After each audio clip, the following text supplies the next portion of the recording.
Bonjour à tout le monde, bonjour à toutes et à tous. On est lundi 19 heures en métropole en France et chez moi il est 10 heures du matin et on est parti pour une nouvelle émission où on continuer en fait la divulgation.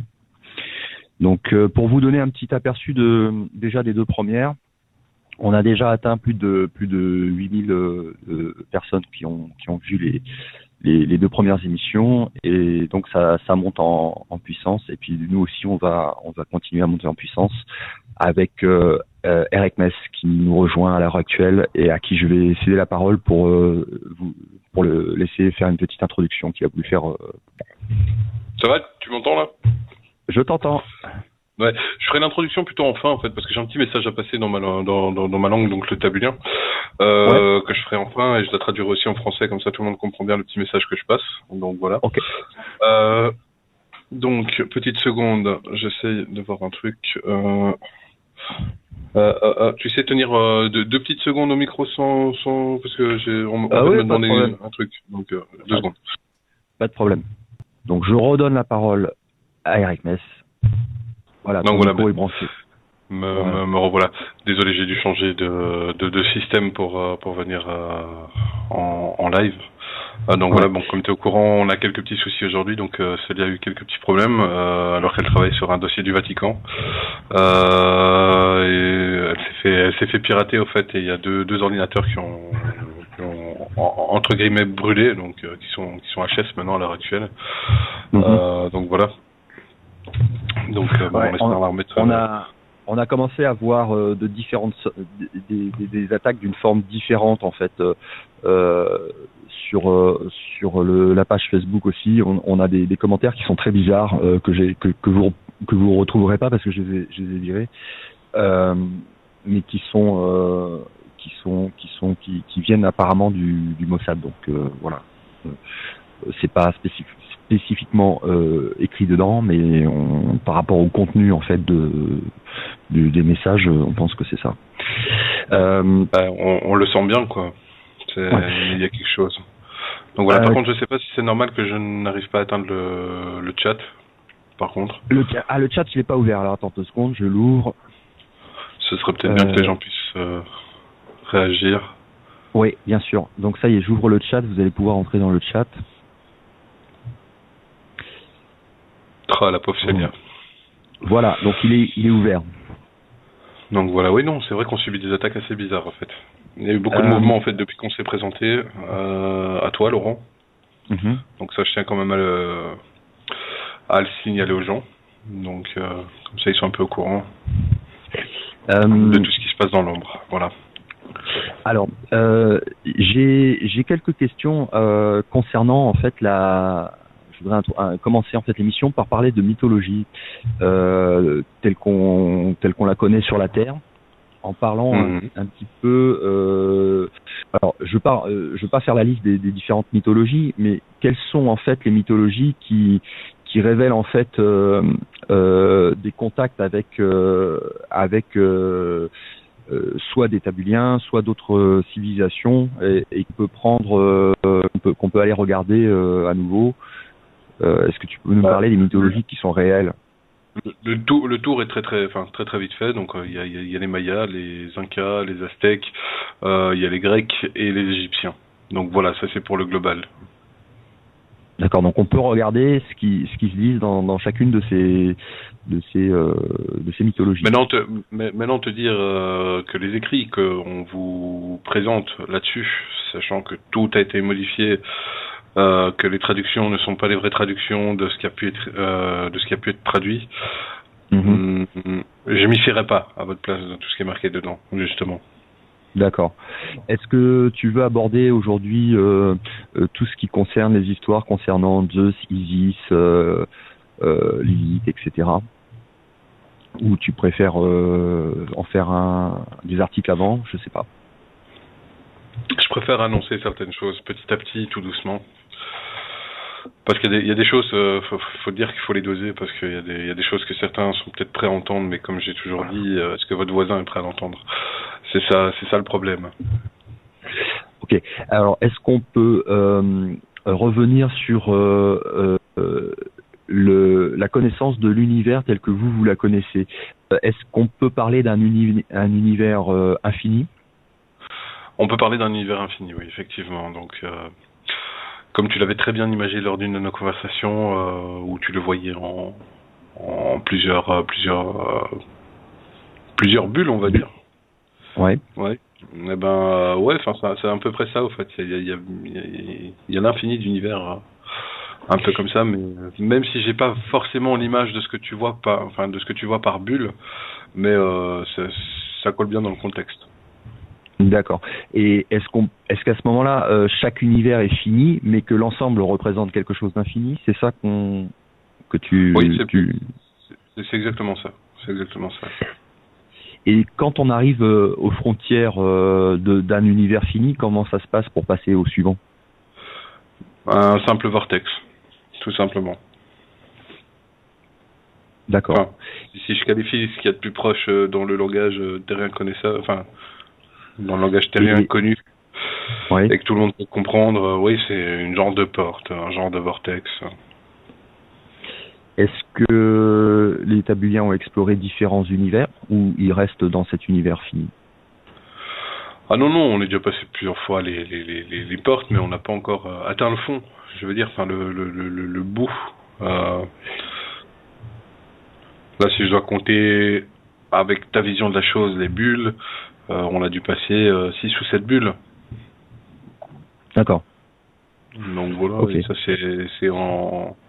ça se compte en milliers de milliards d'années.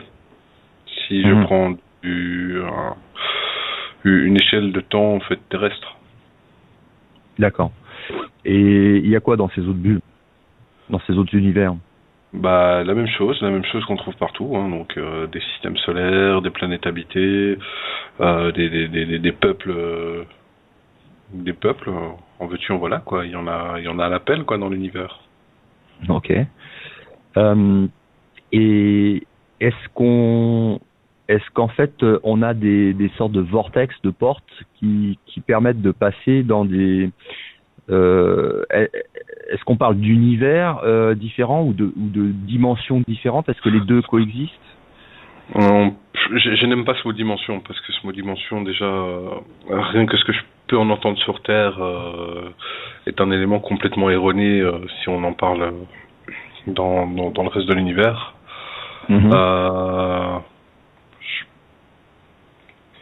On va dire que ce sont des univers qui peuvent être considérés comme parallèles dans certains langages. D'accord. Et pareil, vous avez exploré ces univers? J'ai pas compris ta question, j'ai une coupure. J'ai dit, est-ce que vous êtes baladé aussi dans ces univers parallèles? Bah comme je te dis, si on doit les compter, donc par rapport à ces bulles, on en a remonté ouais, quand même pas mal, 5-6. D'accord, donc ça se rejoint l'univers parallèle. Mais maintenant je sais pas, parce que maintenant faut dire que là-bas plus loin dans l'univers et dans les univers, j'ai envie de dire bon, moi je me suis arrêté ici pour le combat qu'on mène ici, mais t'as encore des gens en train d'explorer, enfin des gens de notre peuple en train d'explorer. Beaucoup plus loin, qui sont eux vraiment aux confins de la chose, et on n'a pas encore eu de retour, donc il faut le temps que ça arrive, donc te dire exactement où on en est dans la découverte, ouais. Je serais incapable de te dire. Ok. Et alors attends, je regarde le chat, c'est bizarre, il y a un truc qui est bizarre, il n'y a personne sur le chat, comme si les gens l'avaient pas trouvé. Ah, je vois 62 personnes connectées pourtant déjà. Attends, je vais l'ouvrir dans une autre fenêtre peut-être. Ah voilà, c'est bon, je l'ai. Ok. Est-ce que tu peux nous parler un petit peu de ta planète et de comment en fait comment vous fonctionnez sur votre planète? Bah on a un fonctionnement qui est simple, un peu comme partout, et je veux dire on a un peu tous le même mode de fonctionnement. Il y a que sur Terre qu'il y a rien qui tourne rond. Bah bon, on peut pas vous en vouloir aux Terriens, enfin on peut pas en vouloir aux Terriens puisque c'est pas leur faute. Alors pour t'expliquer un peu le système de fonctionnement, si tu veux, je peux faire quelques comparaisons. Ouais. C'est très simple. Bon, chez nous déjà l'argent n'existe pas, donc il n'y a pas toutes ces prises de tête que tu peux avoir sur Terre avec les fins de mois difficiles, etc. Et ça existe nulle part ailleurs, ou c'est que... Non, c'est nulle part ailleurs. Il y a que chez vous qu'il y a de l'argent. Ici, on vous a instauré en fait une façon de vous soumettre. Donc voilà, mais comme on n'est pas du tout soumis à qui que ce soit dans le reste de l'univers, voilà, comme je te dis, on se voit tous en tant qu'êtres égaux. Et c'est ce qui est le plus important, quoi. Donc c'est un système de troc quand vous avez besoin d'échanger avec d'autres peuples? Bah, il y a pas que le troc, hein, je veux dire, il y a tout le monde est généreux vis-à-vis de tout le monde, en fait. Donc voilà, donc c'est que t'es pas obligé forcément de troquer parce que voilà, il y a des peuples qui te donnent tout simplement ce que tu as besoin. Ok. T'en as d'autres qui font du troc, enfin voilà, mais t'as pas de réel système monétaire qui pourrait justement faire en sorte que comme sur Terre, tu sois tenu par une chaîne en fait qui t'empêche tout simplement de faire ce que tu as envie, tout simplement. En toute bonne âme et conscience, je veux dire. Bien sûr, parce qu'on a quand même nos principes et nos principes innés qui sont dans le vrai être, dans le vrai nous intérieur. Maintenant, si tu veux d'autres comparaisons, ici sur Terre, on a l'impression, voilà, regarde, t'as une personne qui achète telle marque de voiture, t'en as un qui va en acheter une plus grosse. On dirait que c'est un concours perpétuel en fait sur Terre. C'est celui qui a mieux que l'autre. Chez nous, ça n'existe pas. Chez nous, tout le monde a ce qu'il a envie d'avoir. Voilà, on n'est pas prise, on n'est vraiment pas aux prises avec quelque chose qui au final rend dingue pas mal de gens sur Terre. Pourquoi? Parce que voilà, c'est l'argent qui soi-disant dirige le monde, et ça s'est prouvé plus d'une fois. C'est l'argent rend fou certains, parce qu'il y a certains qui ont rien. Et je vais te donner un simple exemple sur Terre, les gens qui jouent au loto, les gens qui jouent à l'euro million, ça s'est déjà vu, des gens qui perdaient complètement la boule après. Voilà.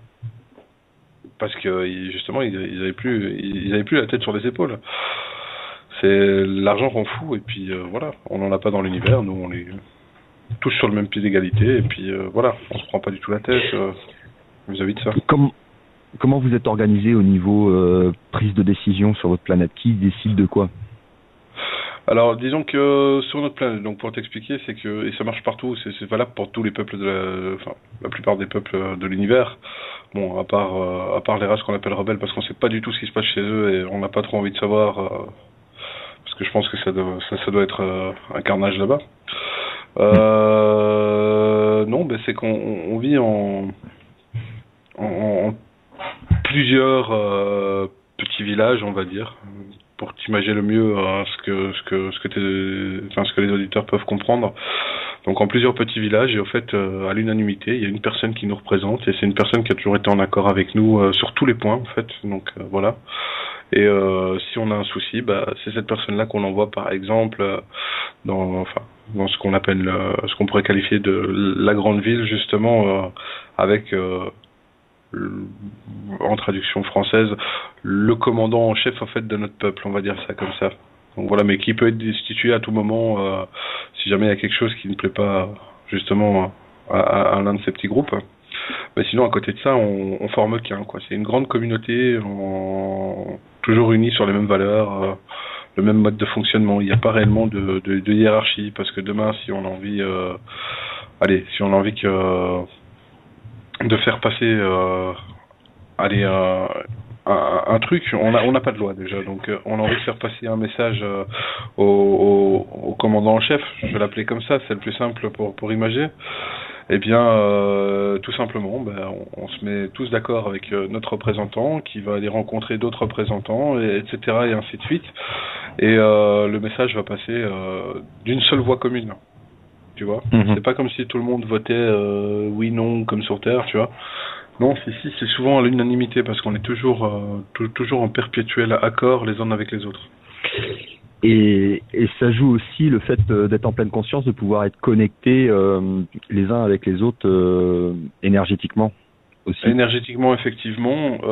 Et puis à côté de ça, c'est vrai que t'as une connexion qui se fait beaucoup plus forte avec les gens qui t'entourent de très près. On va dire qu'on pourrait considérer qu'on a aussi un cercle d'amis très très proche et très privé.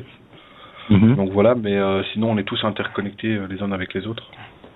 Donc à n'importe quel moment, tu peux choisir de te connecter à une personne en particulier, quel que soit son éloignement dans l'espace, et de rentrer en communication avec cette personne? Oui, ça je peux le faire. Ça fait partie de mes capacités et des capacités justement de la conscience de beaucoup d'êtres dans l'univers. Donc ce qui aide pas mal. Voilà, on va pour parler en termes humains, quand tu as des amis à gauche à droite dans l'univers, ça aide pas mal, ouais. Ok.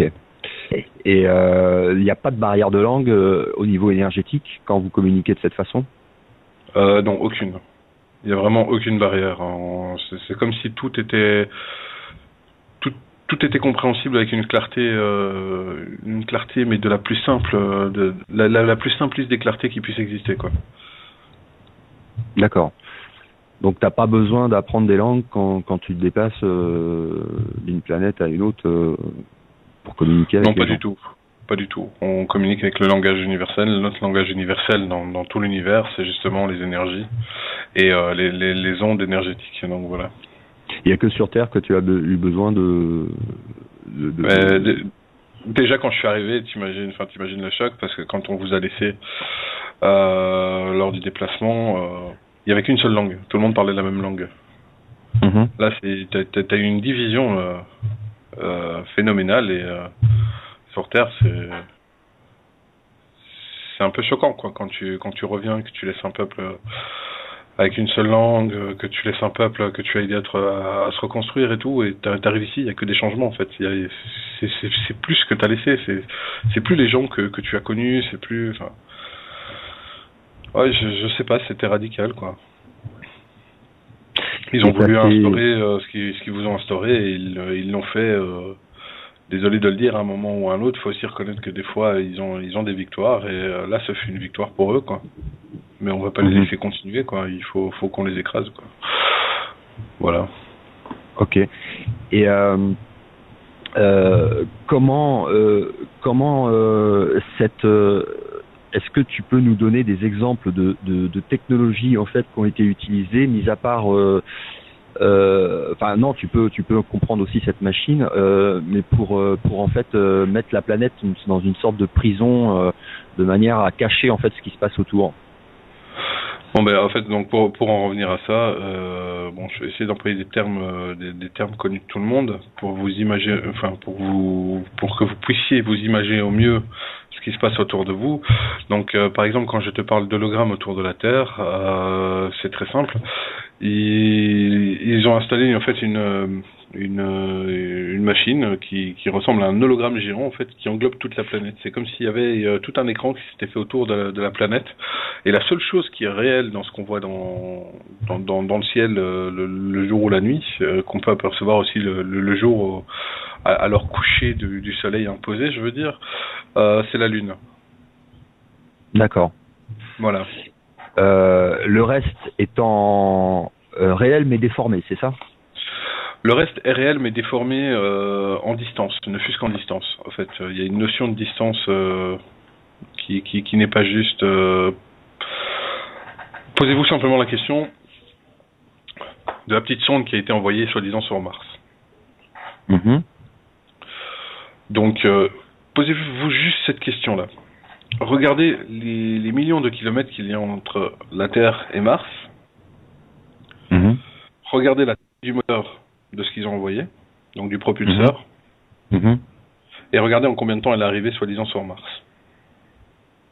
Je pense qu'à partir de là, il y a moyen de faire un calcul. Voilà. Ouais. Est-ce que le propulseur serait capable de contenir assez de carburant solide pour arriver là-bas? Mais dans l'espace, tu n'as pas réellement besoin de carburant, en fait. Il faut juste propulser par moment. Mais regarde, en laps de temps, si je dois parler en temps humain, cette sonde a mis quoi? Elle a mis 2 ans et demi, 3 ans à arriver? Oui. Pour faire quelques centaines de millions de kilomètres? À la vitesse d'un moteur connu par l'être humain, bien sûr. Hein, attention, je précise. Par l'être humain actuel. Donc, il faudrait que quelqu'un fasse le calcul pour voir à peu près par rapport aux données qui sont données par de vitesse sur ces engins propulseurs, si ça correspond à la distance qui est effectivement, tu veux dire, indiquée par nos chercheurs de la Cabale, pour voir si ça correspond. C'est bien ça. C'est bien ça. Il y a plein de choses qui ne sont pas du tout allez, qui sont pas du tout, qui ne coïncident pas, voilà. Je pense que c'est le meilleur terme que je peux trouver à ce niveau-là. Et pourtant, c'est des choses que tous les jours vous avez devant les yeux, des choses que vous voyez tous les jours, des choses dont on vous parle tous les jours. Il y a plein de choses. Donc, je comprends un peu les chercheurs, les chercheurs et les chasseurs. Moi, je les appellerais plutôt chasser la vérité parce qu'on la chasse réellement. C'est réellement ça que l'être humain est en train de faire. Et il la chasse pourquoi? Parce qu'il veut la connaître. Donc, on peut dire ce qu'on veut par rapport à certains qui me diront oui, j'ai autant de niveaux, je suis plus élevé que certains. Je peux comprendre tout ça. Peut-être élevé dans les recherches que vous avez faites. Mais il y a un moment, il faut ouvrir les yeux aussi sur ce qui vous entoure parce que rien de plus aveugle que celui qui ne veut pas voir. Et pourtant, c'est devant vos yeux.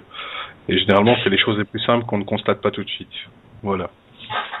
Comme hier dans la visioconférence hebdomadaire qu'on a fait avec Estelle, tu es intervenu en deuxième partie d'émission et tu nous as dit de nous pencher sur l'image qu'on pouvait trouver voilà. sur... L'erreur qu'ils ont fait, voilà, c'est qu'ils vous montrent quelque chose, mais ils vous donnent les bonnes dimensions des planètes. Alors je vais juste pour ceux qui écoutent, allez faire un tour sur Google tout simplement. Vous allez aller sur Google Images, vous allez taper tout simplement système solaire, voilà. Distance, voilà, tout simplement. Distance. Vous allez ouvrir le Google Images. Première image, vous avez la taille réelle, donc c'est l'échelle réelle des planètes. Donc pour vous dire. Il y a qu'une planète qui est pas à l'échelle dessus. Déjà qu'il y a une planète qui est pas à l'échelle, c'est Vénus, parce qu'elle est beaucoup plus grosse. Mais sinon les autres planètes sont à l'échelle. Voilà, c'est l'échelle qui est dévoilée par la NASA, enfin par certains services de la NASA. Donc voilà, c'est très simple. Prenez l'échelle du Soleil et la réelle échelle comme ils ont pu la mettre là sur l'image. Parce que ça, c'est des calculs qui sont faits par rapport aux données qui sont transmises par la Kabbale. Mm-hmm. Regardez l'échelle de la planète Terre. Vous trouvez pas qu'il y a un problème quand vous regardez le Soleil la journée, par exemple? Comme je dis, à un moment, faut voir les choses, quoi.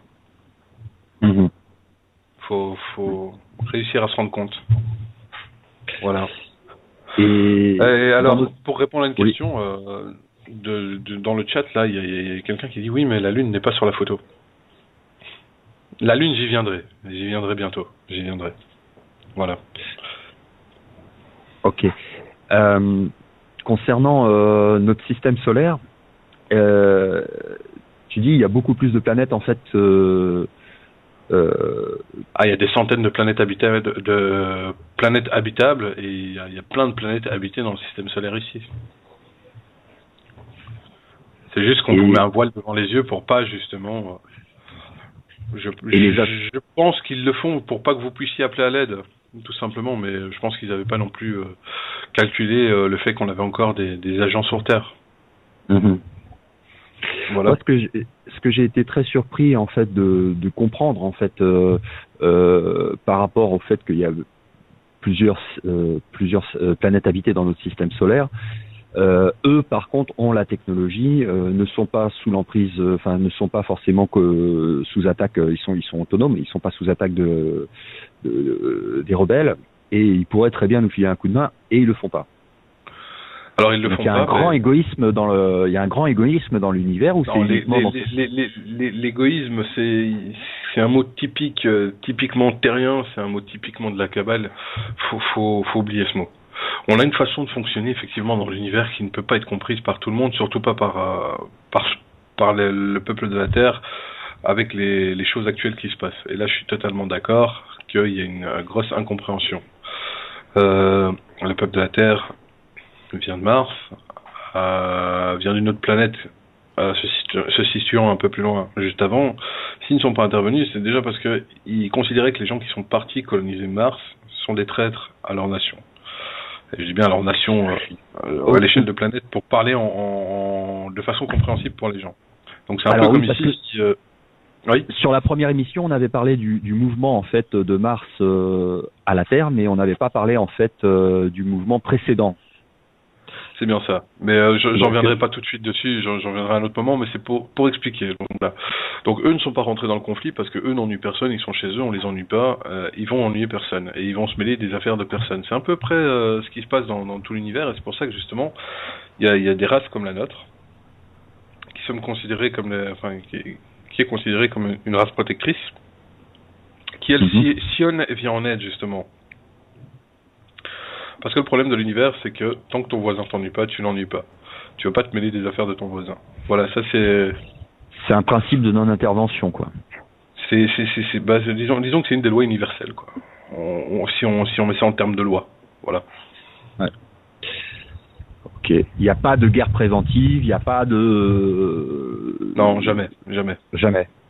C'est non, parce que sinon, ça fait bien longtemps qu'on aurait plus ce problème justement avec ces alliances rebelles. C'est justement que si on avait pu avoir cette façon de voir, donc je dirais plutôt cette façon de voir à la terrienne, ça fait bien longtemps qu'on aurait nettoyé les rebelles de l'univers.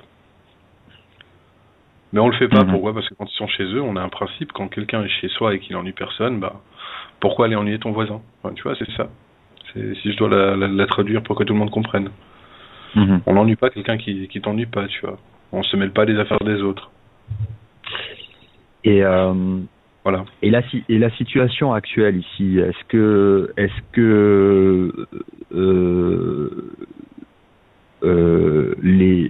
alors pas que les Tabuliens, parce que vous êtes plusieurs, il y a les AKL et puis une troisième race, donc on n'a pas encore élaboré dessus. Est-ce que vous recevez des renforts? Est-ce que les rebelles, eux aussi, reçoivent des renforts? Est-ce qu'il y a des vagues qui arrivent? Qu'est-ce qui se passe? Est-ce que voilà. Bon, alors ce qui se passe concrètement, c'est que eux n'ont plus de moyens de communication.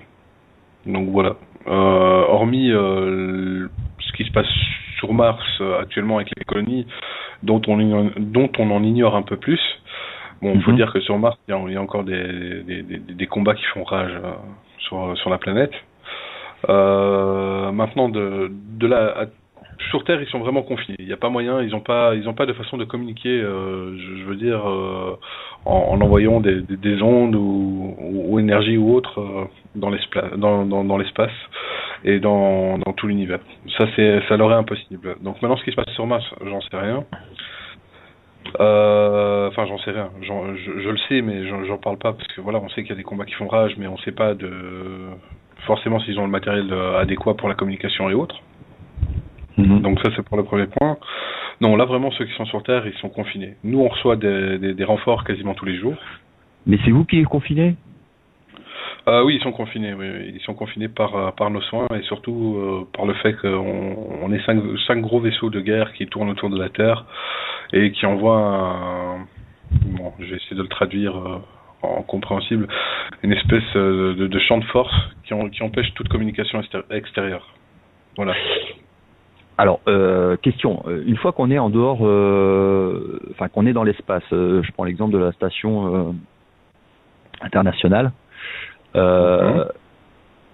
il n'y a pas de problème pour vous voir. Il n'y a pas de problème pour nous voir, mais il faut te dire que toutes les personnes qui rejoignent la station internationale travaillent pour la plupart pour la cabale ou ont pour la plupart un contrat de confidentialité. Donc, et je crois même que dans ce contrat de confidentialité, ce qui serait intéressant, c'est qu'un jour on arrive à en voler un. Je crois même que l'accord, c'est, enfin, il y a un accord qui pourrait finir sur la mort si jamais c'est pas respecté. Donc une balle dans la tête et on n'en parle plus. Voilà. Pour que. Et eux voient au-delà de l'hologramme ou pas? Ils sont toujours à l'intérieur de l'hologramme? Non, ils sont à l'extérieur de l'hologramme et ils voient très bien ce qui se passe tout autour. Ok. Il y a quelqu'un qui me pose la question sur le chat de savoir si Kepler est habitable ou habité. Kepler, la soi-disant nouvelle planète qu'ils ont trouvée. Faut que je me renseigne de plus près. Mais Kepler. Je sais pas comment je devrais qualifier Kepler en fait. C'est assez ambigu parce que les coordonnées exactes, si on s'en tient exactement à ce qui est dit, il n'y a aucune planète à cet endroit-là, tout simplement.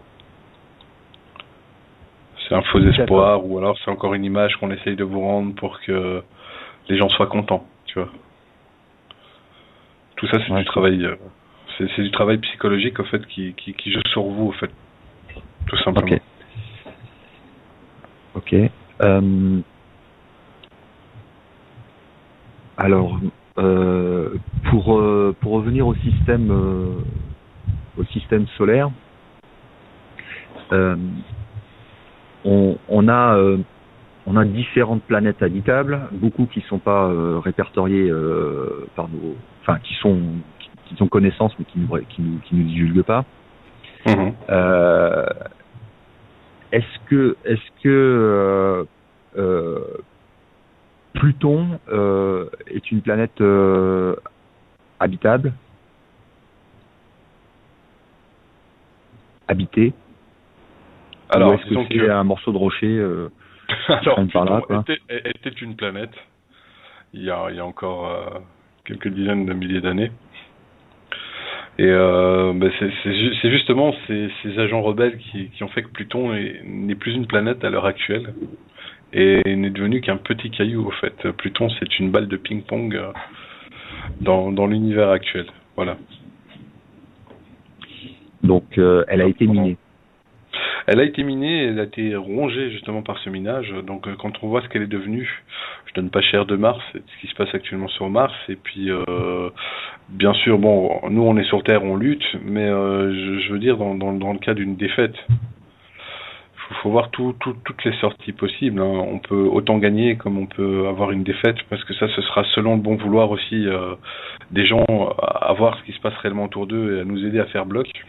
Donc voilà, parce c'est les terriens qui vont décider de quel côté la balance doit pencher à un moment, quoi. En gros, c'est ça, parce qu'il faut pas oublier une chose, c'est que c'est vrai, on a des renforts qui arrivent, mais on n'est pas encore assez nombreux pour pouvoir prétendre à une victoire très rapide, et très nette. Voilà. D'accord. C'est pour ça qu'on aura besoin des êtres humains, tout simplement. Et c'est la raison pour laquelle vous avez décidé de commencer à divulguer. On a commencé à divulguer au fait parce qu'on voit que justement on passe dans la deuxième phase de leur plan. La première phase c'était la préparation, la deuxième phase c'est le changement. Mmh. Donc voilà, et puis depuis qu'on a commencé à divulguer aussi, il y a pas mal de choses que les gens ont pu remarquer, c'est qu'on s'est gentiment présenté à toi, Laurent. Mmh. On a commencé à divulguer des toutes petites choses, mais quand vous savez bien lire entre les lignes des articles qui peuvent être postés par Célia, qui est une humaine, elle, qui travaille avec nous, qui fait un genre c'est un peu l'ascenseur en fait entre nous et les humains. Mmh. Voilà. Elle fait un excellent boulot, mais quand on sait lire un peu à travers ces textes, la Kabbale a bien compris qu'on s'annonçait officiellement. La Kabbale a bien compris que on avait décidé justement d'ouvrir les consciences des gens, et ça les dérange. Et comme on peut voir depuis qu'on s'est annoncé, il y a eu beaucoup de mouvements à l'échelle internationale. Rien qu'au niveau des conflits qu'il peut y avoir, et justement ils sont en train de faire les choses dans la précipitation. Donc voilà, ils essayent d'avancer les processus en sachant épergumant bien, que l'on n'est encore pas assez nombreux pour pouvoir leur rentrer dedans de face, en fait. Mmh. Voilà. Et quelle est ta vision en fait concernant en fait une éventuelle révolution qui se passerait dans un pays comme la France ou la Belgique ou ailleurs en Europe ou ailleurs? C'est simple. Tu peux faire toutes les désolé de t'interrompre là-dessus.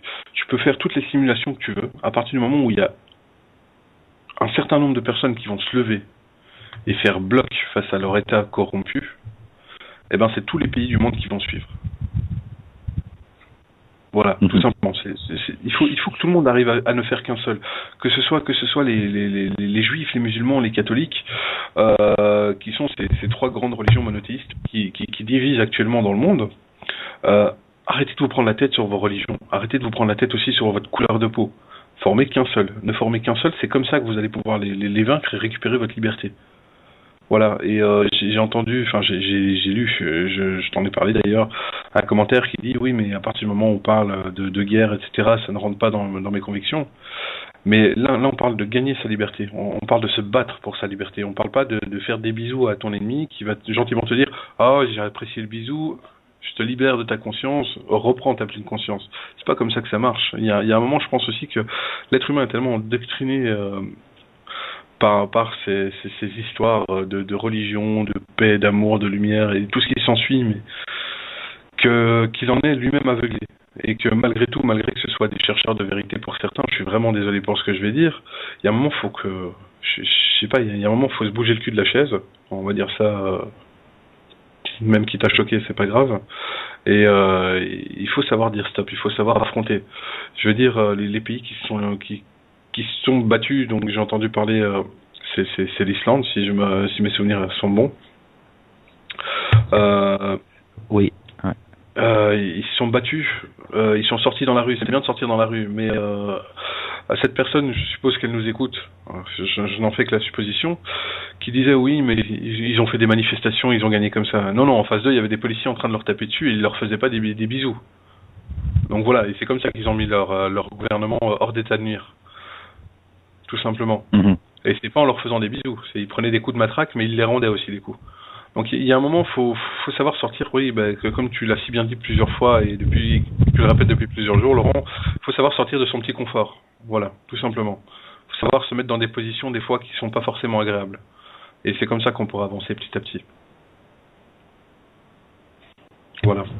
Ok. Et nous, personnellement, là je parle pour les races qui sont là en train de se battre à vos côtés, tant que l'être humain n'aura pas pris conscience de tout ça, ne vous attendez pas à avoir un vaisseau débarqué devant vos yeux ou autre, parce que tant que l'être humain restera dans dans son petit cocon en fait, tout agréable, etc. Et pourquoi on se montrerait en fait, on continue tout simplement de se battre dans l'ombre, puisque tant que les gens resteront dans leur cocon, pour nous, c'est qu'ils sont pas prêts à venir à nos côtés, en fait, tout simplement récupérer leur liberté. Donc oui, on a une mission, celle de libérer les consciences humaines. Ça restera notre objectif, quitte à se battre tout seul, c'est pas grave, voilà. Mais sachez qu'il y a des pertes des deux côtés. Ils ont des agents de la cabale qui tous les jours, si je parle en termes humains, meurent. Comme nous, on a des agents tabuliens, AKL et de la troisième race qui meurent tous les jours. Voilà. Donc il y a des pertes des deux côtés. Et pourtant, on se bat pour vous, alors que on est sur une planète où il y a eu cette manipulation qui instaure l'individualisme, l'élitisme, c'est chacun pour soi et voilà quoi. Et quel serait, on parlait du danger des technologies, que pourrait représenter le danger des technologies tabuliennes qui ont été laissées sur Terre lors du déplacement de Mars à la Terre. Est-ce que si les rebelles mettent la main sur ces technologies, est-ce que ça va pas embêter d'autres peuples en fait? Est-ce que ça va pas se retourner contre d'autres peuples? Mais justement, c'est ce qu'on voit actuellement se passer dans le système solaire. Donc, comme tout le monde doit déjà être au courant, il y a des centaines de races qui s'amassent dans le système solaire. Et après de nombreuses discussions, on va dire diplomatiques, j'aime pas ce mot parce que c'est pas un terme adéquat, mais après avoir eu plusieurs discussions entre tous ces peuples qui s'amassent, en fait ils s'en foutent complètement de l'être humain. Ce qu'ils veulent, c'est être sûr que justement ces technologies tombent pas dans les mains de la rébellion et de l'Alliance rebelle, tout simplement. Et tu peux nous en parler de ces technologies qui peuvent être dangereuses s'ils sont récupérés? Disons que pour la plupart, pour la plupart, c'est juste de l'armement. Je rentrerai pas dans les détails pour l'instant parce que je n'en ai pas le droit, tout simplement. Mais non, pour la plupart, c'est de l'armement et on en arrive à un stade où même entre nous, on se demande si les anciens êtres humains, quand on les a déplacés, il n'y a pas eu certains accords qui ont été faits avec certaines races dites rebelles. Donc voilà, un peu comme je vais mettre une touche d'humour dans ce que je dis, un peu comme les 4 crânes de Piaf qui travaillent à la Banque nationale, à la Banque mondiale, pardon. Voilà, qui sont les suivants sur notre liste, ceci dit. Donc écoutez bien, les gens du Mossad, de la DGSE, du MI6 et de la CIA et autres. Donc voilà, donc vos 4 crânes de piaf, vous inquiétez pas, on sait qu'ils sont là, on connaît leur mode de vie. Donc ça c'est le petit message que j'ai à passer. Donc voilà. Mais c'est un peu eux qui gèrent la... C'est les banquiers de la cabale, quoi, tout simplement. C'est les réels banquiers de la cabale. Ce n'est pas les gens qui travaillent à gauche à droite comme on peut le penser. Non, ce sont ces 4 crânes de piaf qui ont dû passer des accords au tout départ et qui ont dû permettre justement le retour des races rebelles ici sur Terre. Donc voilà. Donc comme quoi on n'est jamais à l'abri de rien. Voilà. Donc juste avant de prendre les questions, il y a Sol Jinx qui est en ligne et Marie Clay qui est aussi là. On va vous donner la parole dans quelques instants. Juste avant de passer la parole, j'avais une question. C'est ces gens qui sont en fait à la direction soit des banques mondiales ou qui font qu'on peut aussi comparer à ceux qui sont dans les 13 familles. Est-ce qu'ils ont une durée de vie qui est humaine ou est-ce qu'ils sont touchés par cette fameuse machine qui est sous le CERN ou pas du tout? Alors, je pense qu'il y en a plus d'un qui vont rigoler parce qu'ils se sont mis dedans tous, et quand je dis tous, c'est tous, c'est à force d'être exposés justement à ce rayon de technologie qui est en dessous du CERN, eh bien, ils commencent tous à vieillir. Donc c'est pour ça que vous avez maintenant les entre guillemets rites sataniques qui leur permet justement de tenir de façon immortelle par rapport à ce rayon. Il y a le fait qu'ils vous demandent de faire des méditations en envoyant les agents prôner la paix, l'amour et autres. Donc voilà, qui leur permet aussi de rester immortel. Voilà, parce que trop d'exposition à la machine, on sait que ça modifie la façon d'être. Je sais que ici sur Terre, je pourrais pas rester plus de 1500 ans. Parce que je sais que passé ce délai-là, je commencerai à vieillir. Donc voilà. Donc ils se sont fait avoir à leur propre jeu, au fait, en quelque sorte. Ok. Je vais passer la parole à Sol Jinx. Bonjour Sol Jinx. Bonjour. Vous m'entendez bien? Très bien. Ok. Alors, ma question concerne un peu la situation de la résistance. Donc, les choses en France, comme on le voit depuis l'état d'urgence, vont certainement évoluer vers une dictature. On a vu plusieurs perquisitions qui se font donc sans avoir le temps de se préparer ou autre chose. Donc, je pense qu'en ville, il va devenir compliqué d'avoir des îlots de résistance stables. Donc ma question est la suivante. Moi, je suis actuellement en train de m'installer en maraîchage et je vais donc dans l'année prochaine ou les 2 ans à venir reprendre une ferme. Et je pensais accueillir éventuellement la résistance ou un éventuel bastion ou un QG, peu importe comment on appelle ça. Voilà, je voulais savoir ce que Quentin en pensait. Est-ce que c'est une bonne stratégie? Voilà. Bah, la stratégie du maraîchage, je pense pas qu'elle soit très judicieuse par les temps actuels, car il y a beaucoup de maraîchers qui ont des... On en a entendu parler, on a eu des échos, qui se font gentiment ennuyer en boucle, au fait, par la gendarmerie. Donc voilà.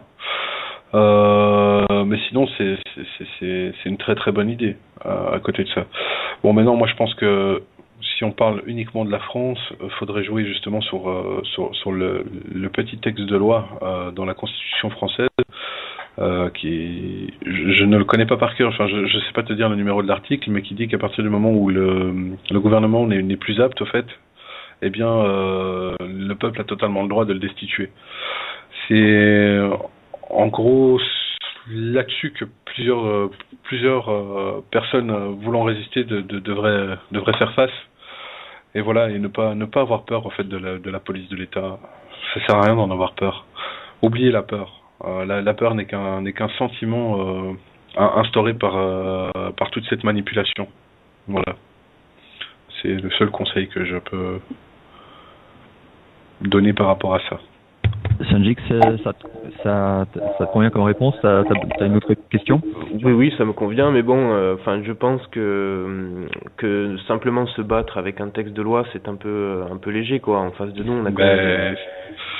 C'est bien ce qu'il dit, il faut aller dans la rue et... Et puis. Oui, mais s'ils veulent venir chez toi, comment on peut se défendre? Là, ils se servent simplement de la prison ou autre, mais le moment où ils décideront de passer au niveau supérieur, comment va-t-on se défendre?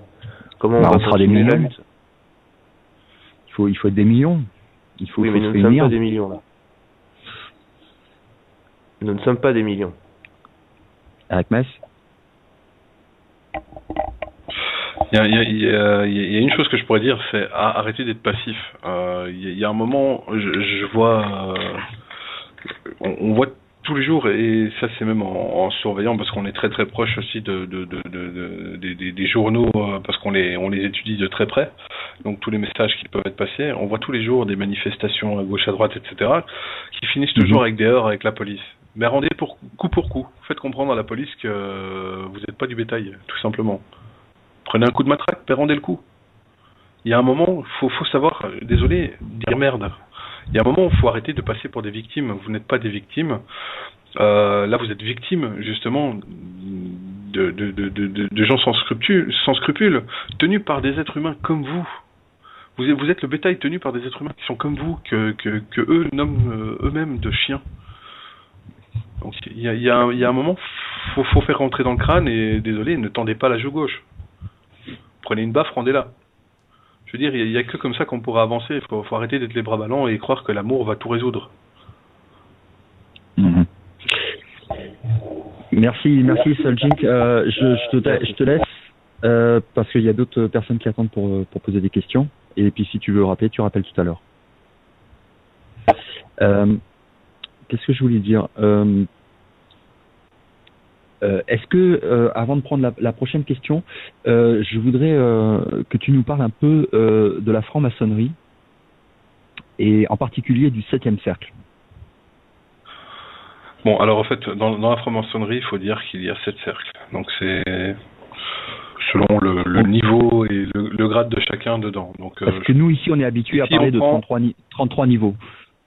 Oui, les niveaux sont inclus dans certains cercles.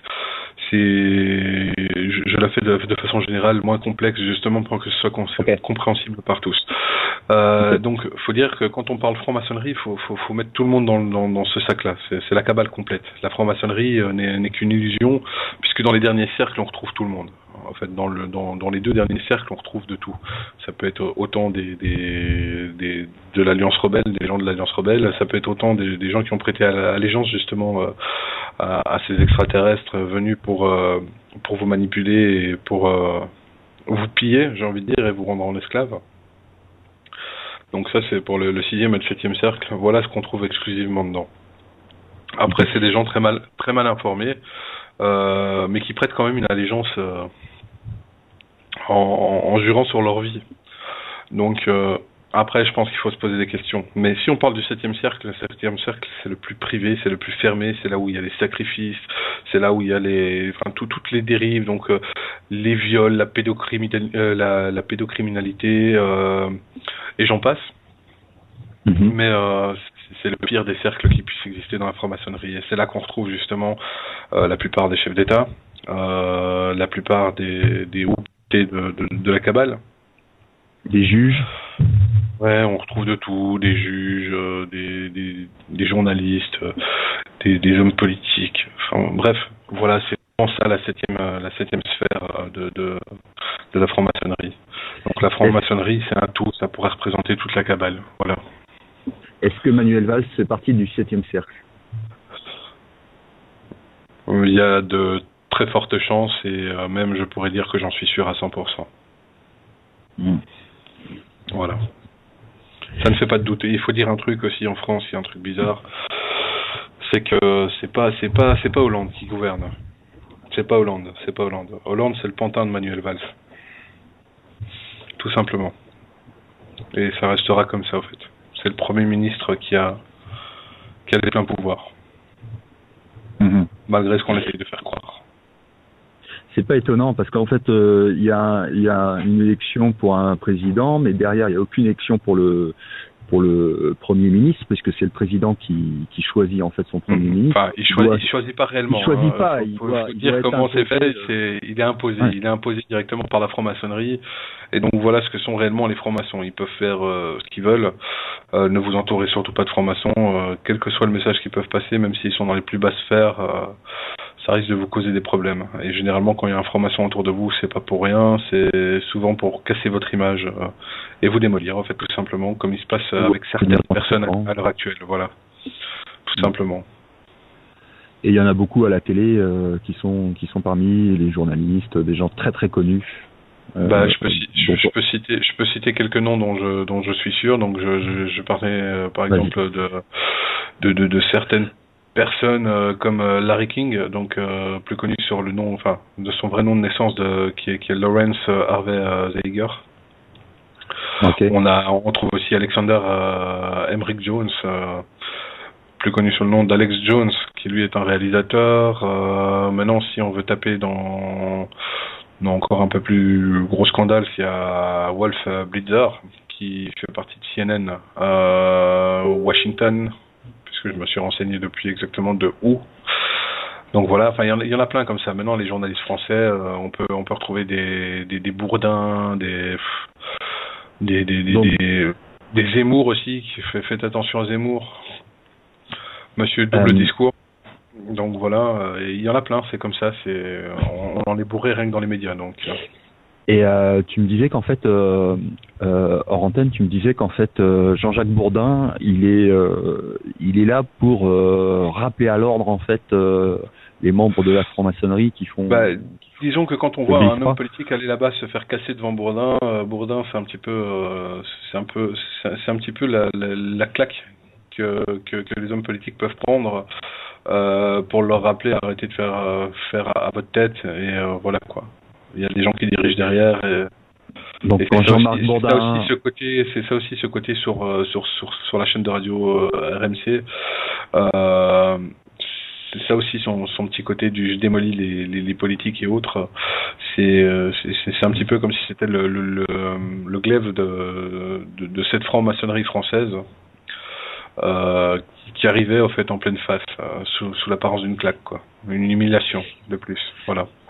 Et apparemment Jean-Marc Bourdin, donc qui serait Jean-Jacques, pardon, qui serait le porte-parole en fait du Grand Orient de France, de la franc-maçonnerie, et il serait lui-même proche maintenant du 7e cercle. C'est bien ça, oui. Ok. Alors on va prendre, désolé de t'avoir fait patienter, Marine, je vais te prendre à l'antenne tout de suite. Voilà, ton micro est ouvert, tu peux parler. Marine. Allô, Marine. Alors Marine n'est pas là, on va la laisser et on va prendre Touareg. Touareg. Oui, allô. Bonsoir. Oui, on t'entend. Ouais. Donc ma question, c'était est-ce qu'il y a des agents des trois races dans les réincarnés? Qu'est-ce que tu veux dire des agents des trois races? Tu parles des races qui luttent, ou oui, tu parles des trois races de la Kabbale? Parce que là on lutte vraiment. Si on doit faire le compte, c'est à peu près, si tu peux compter, on est en force égale, quoi. Mais effectivement, nous dans nos troupes, on a des réincarnés qui sont sur Terre et qui font un très très très bon travail de réinformation. Voilà. D'accord. Je me fais défoncer, j'arrive même pas à comprendre ce que vous dites. Je rappellerai peut-être plus tard. Ok, pas de problème. À tout à l'heure. On va prendre. Ah tiens, on a Facebook. Tiens, je suis curieux de vous. Ok, Facebook, ton micro est ouvert, tu peux parler. Oui, vous m'entendez? Oui. Enchanté déjà. Je suis enchanté et je suis très heureux de pouvoir passer à l'antenne. Donc j'ai trois questions que j'ai méditées depuis le lancement de cette application. En réalité, même si vous accordez pas beaucoup de crédit à la philosophie, parce que c'est vrai que les questions existentielles sont nées justement du fait depuis la prise de manipulation de la Kabbale. Pourtant, j'ai décelé un philosophe qui m'a beaucoup marqué et avec lequel j'ai décelé pas mal de points de vérité. Je parle de Nietzsche. Nietzsche notamment qui parle d'un être comme le surhomme ou la réalisation de soi par l'art. Et ça m'a toujours intéressé. Est-ce que c'est vrai que l'art est une façon plutôt privilégiée de se réaliser en tant que conscience et justement de s'extirper de la manipulation de la Kabbale? Alors là, je vais te répondre de façon très précise. L'art, je ne critique pas l'art du tout, et justement, c'est une bonne chose que vous ayez l'art sur Terre, parce que ça permet à votre inconscient de s'exprimer dans votre conscient. Donc, de vous passer des fois des messages. Il y a des artistes qui se passent des messages eux-mêmes par l'art, justement. Donc, voilà. Maintenant, il n'y a que eux qui peuvent interpréter... à Stanley Kubrick dans 2001, l'Odyssée de l'espace, qui à mon avis même tout au long de sa filmographie communique pas mal de choses. Disons qu'il n'y a que des gens qui se disent artistes qui peuvent comprendre exactement le message qu'ils passent réellement, parce que quand tu vois, je me base sur certains tableaux que j'ai pu déjà apercevoir. Personnellement, pour moi, ça veut rien dire, mais pour la personne qui l'a dessiné, qui l'a créé, qui l'a mise en peinture, etc. Il y a toute une représentation derrière que seul un artiste peut te décrire réellement. Donc, s'il y a des artistes qui nous écoutent, essayez de déceler votre inconscient dans votre conscient en passant par là. Voilà, tout simplement. Ça peut aider effectivement.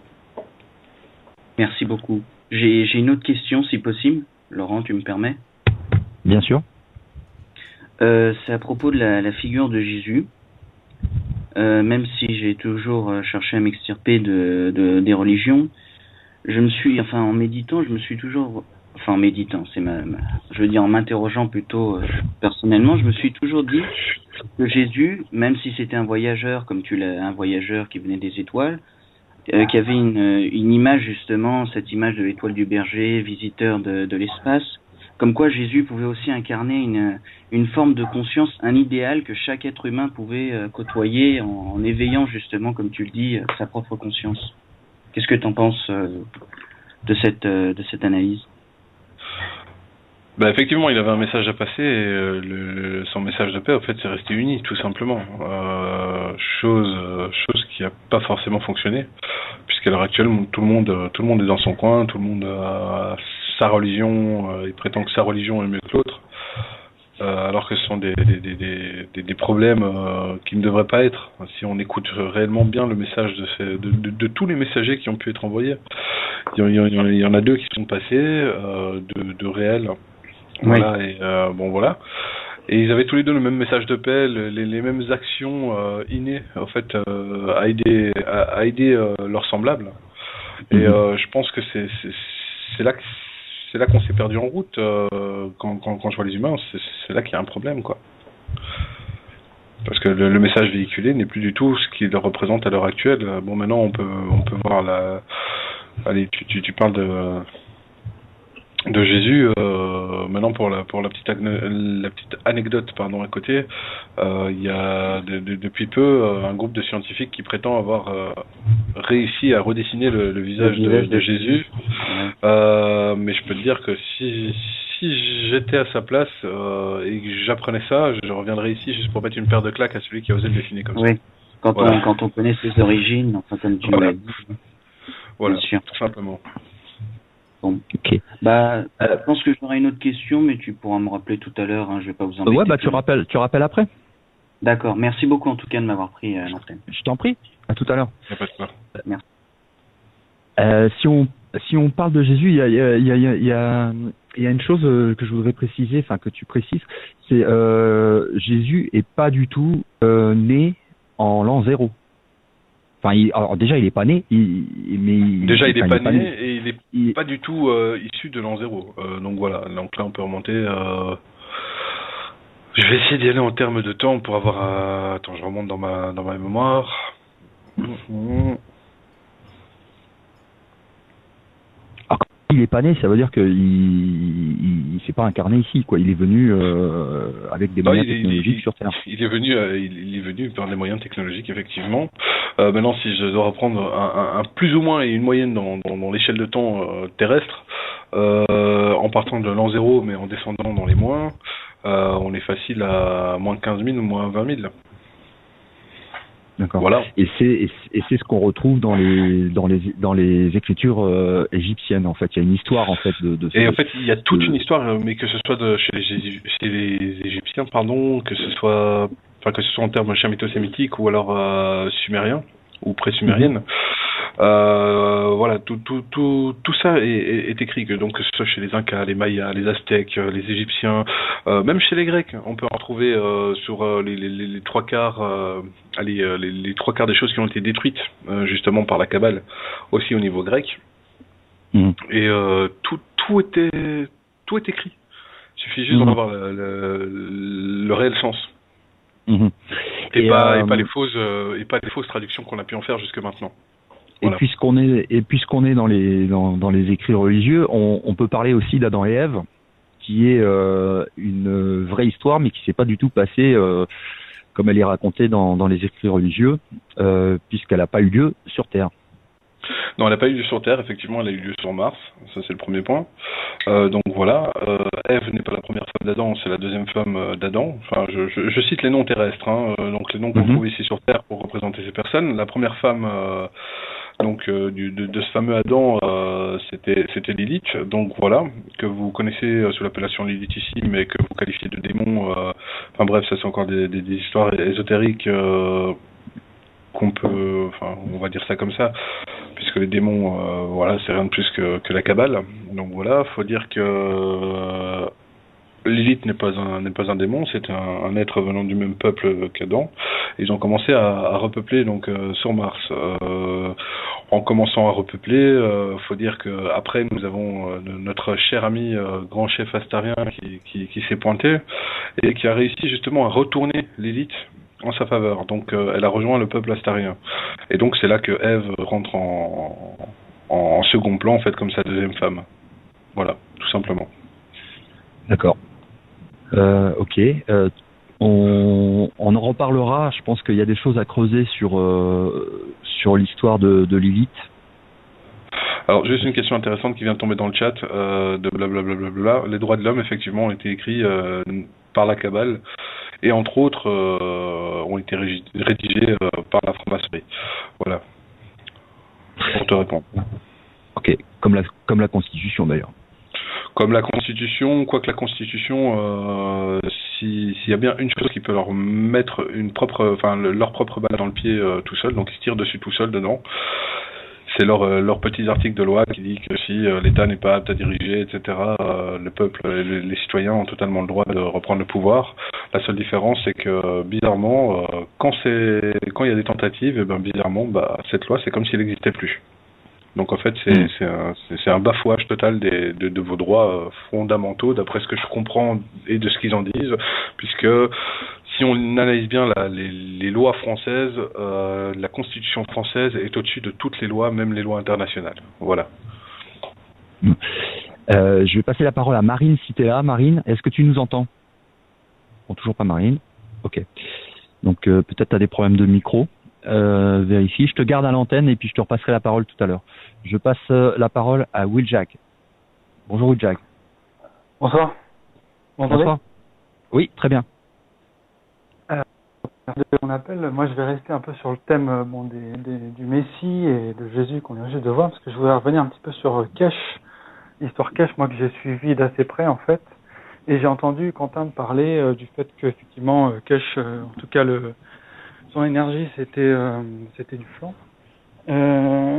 Simplement, moi j'ai eu des retours comme quoi il y avait certaines choses qu'il avait divulguées, autres les stylos qui sont censés soigner, etc., ce genre de choses. Je voulais savoir si Quentin avait un peu plus de précision là-dessus. Ça tombe bien, j'en ai parlé hier, donc on va parler. Je vais commencer par son stylo. Son stylo, oui, effectivement, il marche, mais il marche de façon psychologique. Donc voilà, je pense qu'il canalise mentalement l'énergie et que ça rassure et qu'effectivement son stylo, donc le stylo de Kesh, fonctionne, mais c'est vraiment sur le plan du rassurement. Donc on est rassuré de l'avoir parce qu'on se dit que ça marche, donc forcément mentalement ça va marcher. Donc ça c'est pour le premier point. Maintenant, si je dois aller au niveau énergétique avec lui, si on parle déjà en termes d'énergie durable, on peut pas parler d'énergie durable. Donc effectivement, on fait des économies d'énergie. Mais ce qu'il nous promet derrière, ce qu'il promet à tout le monde derrière avec son énergie durable, ça c'est du flan. D'accord. Voilà, c'est mon point, c'est mon point de vue, c'est le point de vue de toute ma race. Donc je parle bien des tabuliens. Voilà, c'est le point de vue qu'on en a de Kesh, et tout simplement. Pourquoi? Enfin, je vais t'expliquer pourquoi. Tout simplement parce qu'on sait qu'il a prêté allégeance à la franc-maçonnerie à ses 19 ans. Voilà, ça c'était une chose que je voulais pas révéler, mais il apparaît justement dans les listes francs-maçonnes qui sont que l'on détient. Voilà. D'accord. Ça, effectivement, j'avais un petit doute là-dessus. Mais donc, pour toi, comme il a fait allégeance à la franc-maçonnerie, toute la technologie ne marche pas, parce que je suis désolé, en fait, je vais juste te dire. J'ai pas dit qu'elle ne marchait pas. J'ai pas dit qu'elle ne marchait pas. J'ai dit que son énergie durable, du moins, n'aboutira jamais. Voilà. D'accord. Effectivement, il y a une économie d'énergie avec son pseudo magrave. Voilà, je vais dire ça comme ça. Qui, disons, enfin, j'ai essayé de suivre un petit peu, mais bon. Voilà, je suis pas convaincu et je veux dire, en tout cas nous ne sommes pas convaincus. Voilà, pour parler des gens qui luttent contre la cabale, on n'est pas convaincus du tout. Okay. Voilà. Moi, je voudrais faire une précision par rapport à Kesh. C'est que moi, il y a deux choses qui m'ont choqué. La première, c'est que il a installé son QG en Italie.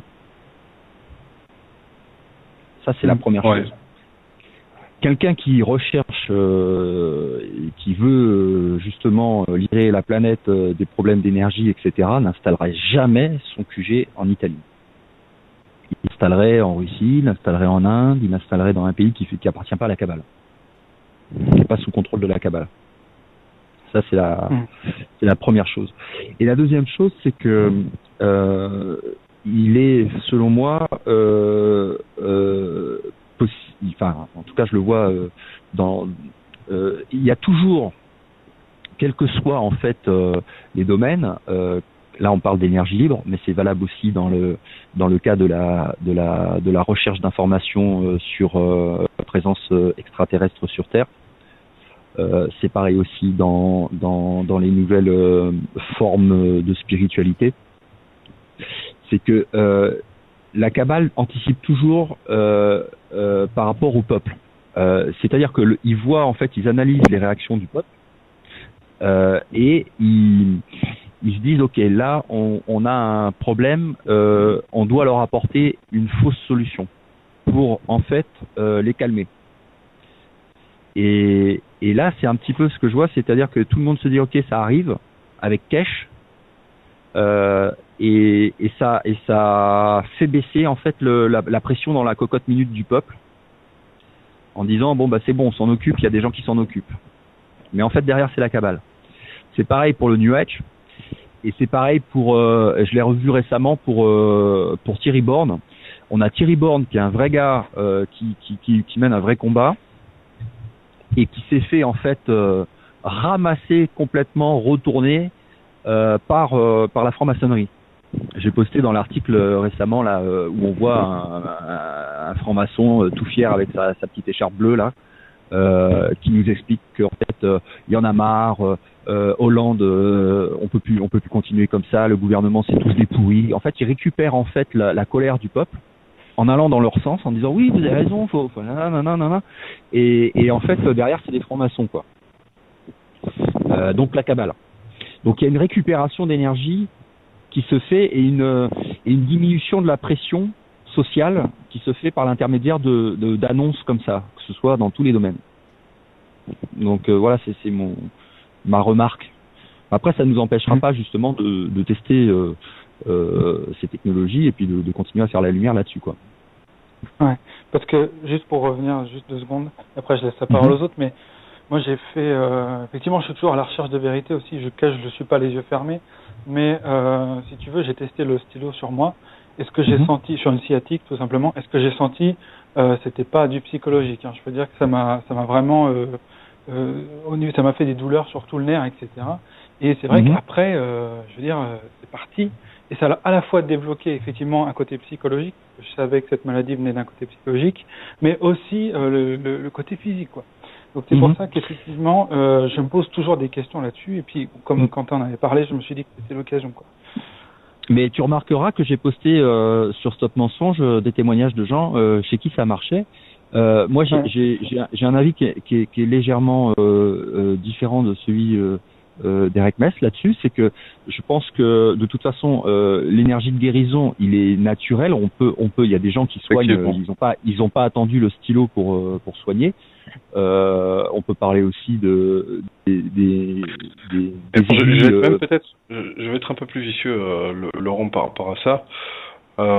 Simple exemple, économie d'énergie. Regarde combien tu payes ton économie d'énergie en achetant sa pseudo-invention. Tout est bon pour faire de l'argent. On peut le fabriquer soi-même aussi. Hein. Il faut le fabriquer. Dis-moi sur 10 personnes, combien de personnes tu connais autour de toi qui va se prendre la tête à le fabriquer lui-même? Oui, pour 10 qui l'achètent, il y en a 1000. Enfin, pour 10 qui le font eux-mêmes, je veux dire, il y en a plein qui l'achètent et qui. Tout est bon pour se financer, c'est tout. Faut le voir comme ça. Tout ça, c'est un financement. Ça pose des questions, effectivement, mais moi je connais des gens qui ont fabriqué l'unité Magrave et qui sont en ce moment en train de la tester. Et qui rencontrent d'ailleurs envoie-moi les liens, les contacts de ces personnes, c'est avec plaisir qu'on fera les études justement, parce que plus on est à tester, mieux c'est, tu vois. Mais moi, vraiment le truc sur lequel je voudrais poser la question ouverte, c'est est-ce que vous pensez que quand vous êtes un inventeur d'énergie libre, vous allez mettre votre QG en Italie? C'est la seule question que moi ça m'a quand j'ai entendu Italie, ça m'a glacé le sang. Il n'y a pas que ça, il y a aussi d'autres problèmes qui se posent avec Cash, le fait qu'il s'autoproclame Messi, etc. Enfin, on va pas passer. Là, si on veut, on peut carrément enchaîner directement sur autre chose, même en parlant de ça. On peut dire une chose, c'est que tu as les salaires qui diminuent et ils haussent les taxes. Donc on est dans une période tax shift aussi qui est assez... Tu vois, si on veut rentrer vraiment dans le fond du sujet, on pourrait partir aussi sur ce terrain-là. Parce que tout se recoupe et tout se rejoint. Donc au final... Et puis moi je m'interroge aussi sur cette fameuse taxe de 300 € qu'il impose à chaque fois et qui est retournée soi-disant au gouvernement, quoi. Tout à fait. Ouais. Enfin bon, il y a des zones d'ombre, il faut prendre compte. Ouais. Parce qu'il y a plein de gens qui attendent pour poser des questions. Oui, il n'y a pas de problème. Merci d'avoir pris ma question. À bientôt. Je t'en prie, bye bye. Alors je vais passer la parole à Angemimi. Angemimi, t'es là? Oui, je suis là. Tu m'entends? Très bien. Allô? Oui, je t'entends. Oui. Bonjour Laurent, bonjour tout le monde. Ma question est plutôt, comment dirais-je, c'est la première fois qu'on entend, pour nous ça s'appelle un résistant, quelqu'un qui résiste à la cabale et ainsi de suite, et dans un endroit francophone.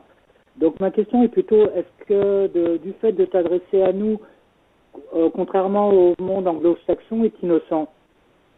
Parce qu'on dit toujours que la France a toujours été particulière un petit peu dans l'histoire. Alors est-ce qu'il y a on est un point d'énergie? Est-ce qu'on est... Non, alors je vais t'expliquer tout simplement. Ce sera plus simple, ne finis même pas ta question. Je vois très bien ce que tu vas dire. Bon, je vais expliquer tout simplement pourquoi en français. Voilà, tout simplement parce que je ne le cache pas. Et la cabale fait très bien me trouver s'ils ont envie. Il n'y a pas de souci. Et je les invite même à venir prendre une petite claque au passage. Donc ils savent très bien me trouver. Ça, c'est le premier point. Le deuxième point, si on s'est installé si on a installé le centre de commandement en Belgique, c'est pas pour rien. C'est parce que la Belgique détient l'OTAN, la Belgique détient les Nations Unies, la Belgique détient la communauté européenne, etc. Donc en fait, la Belgique, c'est l'épicentre de la cabale. Donc si on est installé ici, c'est juste parce que c'est l'épicentre de la cabale. Voilà, tout simplement. D'accord, j'ai compris ça, mais ce qu'on dit toujours que la France a toujours été particulière un petit peu dans l'histoire. Alors même si je sais que les religions sont falsifiées et tout, on dit toujours que la France a toujours été la fille aînée de l'Église et que historiquement on a toujours eu une influence à travers le monde. Bon, influence à travers le monde, c'est un grand mot, mais effectivement, oui, la France est un grand pays qui pèse, on va dire, en géopolitique, ça c'est sûr. Mais non, c'est pas pour ça. C'est juste parce que c'est l'épicentre de la cabale, tout simplement, qu'on est installé au centre de l'Europe. On est installé en Belgique. Je ne l'ai jamais caché à qui que ce soit. Donc voilà, tout simplement. Donc voilà, c'est juste pour pouvoir lutter au plus près, comme certains humains disent eux-mêmes. Mieux vaut être proche de tes ennemis, comme si tu les considérais comme tes amis. Au moins, tu anticipes les mouvements de l'échiquier. Voilà. Je crois, non, c'était avant sur l'émission, on parlait, renseignez-vous sur la Révolution française et tout, et j'avais sur le chat qu'un auteur qui est intéressant à voir, c'est vrai qu'il y a beaucoup en fait de Napoléon, Révolution française à travers le commune et ainsi de suite. Je suis désolé, on t'entend pas, ça coupe à mort. Il faudrait que tu vérifies ta connexion et ton micro. Non, Laurent, je vais vous laisser plutôt. J'aurais voulu t'avoir ultérieurement un peu plus pour discuter. Je t'ai mis un message sur Facebook cet après-midi. Ok, ça marche. À bientôt. Ouais. Par contre, il y a une chose intéressante qui vient de tomber dans le chat. Je vois Laurent, tout le monde se fait avoir comme Thierry Borne, mais j'ai une très mauvaise impression sur ce qui t'arrive aujourd'hui avec le HCGA. Donc voilà. Donc Steph, n'hésite pas à appeler, viens en parler. J'aime bien avoir des détracteurs en face de moi, des gens qui pensent différemment. Donc voilà, si tu as une façon de penser, n'hésite pas. On est là pour te répondre aussi. Donc, mais viens parler en face à face et ne reste pas par écrit. Alors à ce moment-là, si c'est pour faire un blabla écrit, ça sert à rien. Viens développer tout ça au vocal, j'ai envie de dire. Okay. Voilà. On va prendre Cathy du Parc. Cathy, bonjour, est-ce que tu m'entends? Oui, bonjour, je t'entends Laurent, bonsoir, et bonsoir aussi à Quentin. Bonsoir. Bonsoir. J'ai une question à propos du système solaire. Donc s'il y a une couverture, on va dire, je sais pas comment l'appeler, qui entoure la Terre, donc et qui nous déforme en fait la vision de l'univers, donc finalement quand je regarde la taille du Soleil, je me dis on devrait le voir beaucoup plus gros. Première bonne réflexion, effectivement. Donc il nous prive d'une certaine énergie du Soleil. Bah pas que de ça. Il vous prive d'une vision globale au fait de ce système solaire qui vous entoure. Oui, le Soleil, tu devrais le voir beaucoup plus gros. Tu devrais voir apparaître des planètes comme Jupiter aussi, et puis plein d'autres planètes très très proches de la Terre, puisqu'il y a une centaine, il y en a plus d'une centaine de planètes qui sont vraiment habitables et habitées. Donc voilà. Donc c'est aussi à mon avis pour éviter que l'être humain passe un SOS, on va dire. Donc voilà. D'accord, parce qu'après j'ai observé effectivement il y a la ceinture astéroïde. Et après, on voit les autres planètes comme Jupiter, Saturne, et on voit qu'elles sont éloignées les unes. Il y a des trous immenses. Et je me dis, mais entre les deux, il y a bien quelque chose. Ah, mais il y a plein de choses. Le système solaire, il est rempli de planètes habitables. Voilà. D'accord. Donc c'est bien une vision complètement déformée, erronée qu'on nous a inculquée. C'est bien ça, oui. On essaie de vous faire croire. Donc voilà, maintenant, il faut aller chercher un peu plus loin que tout ce qu'on vous dit actuellement sur Terre, quoi. Si on devait tout refaire, commencer déjà par refaire toute l'histoire de A à Z, je pense que c'est ce qu'on est en train de faire petit à petit avec Laurent pour qu'il y ait les bons appuis aussi et les bonnes choses pour que les gens se rendent compte et puissent chercher par eux-mêmes. Et c'est justement ça que j'ai essayé de démontrer en donnant cette réflexion avec ce système solaire qui est réellement à l'échelle en fait. Ils le disent même si on veut visiter sur le site même, ils le disent.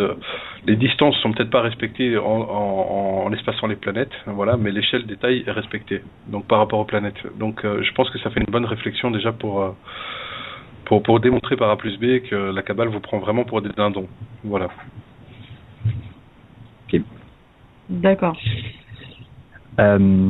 Et juste une petite question, oui, est-ce que finalement il y a d'autres éléments, parce que bon, on a une classification des éléments chimiques, aluminium, j'en passe, enfin bon, est-ce qu'il y a d'autres qui seraient sur Terre et qu'on ne connaîtrait pas, ou est-ce qu'on a vraiment fait le tour?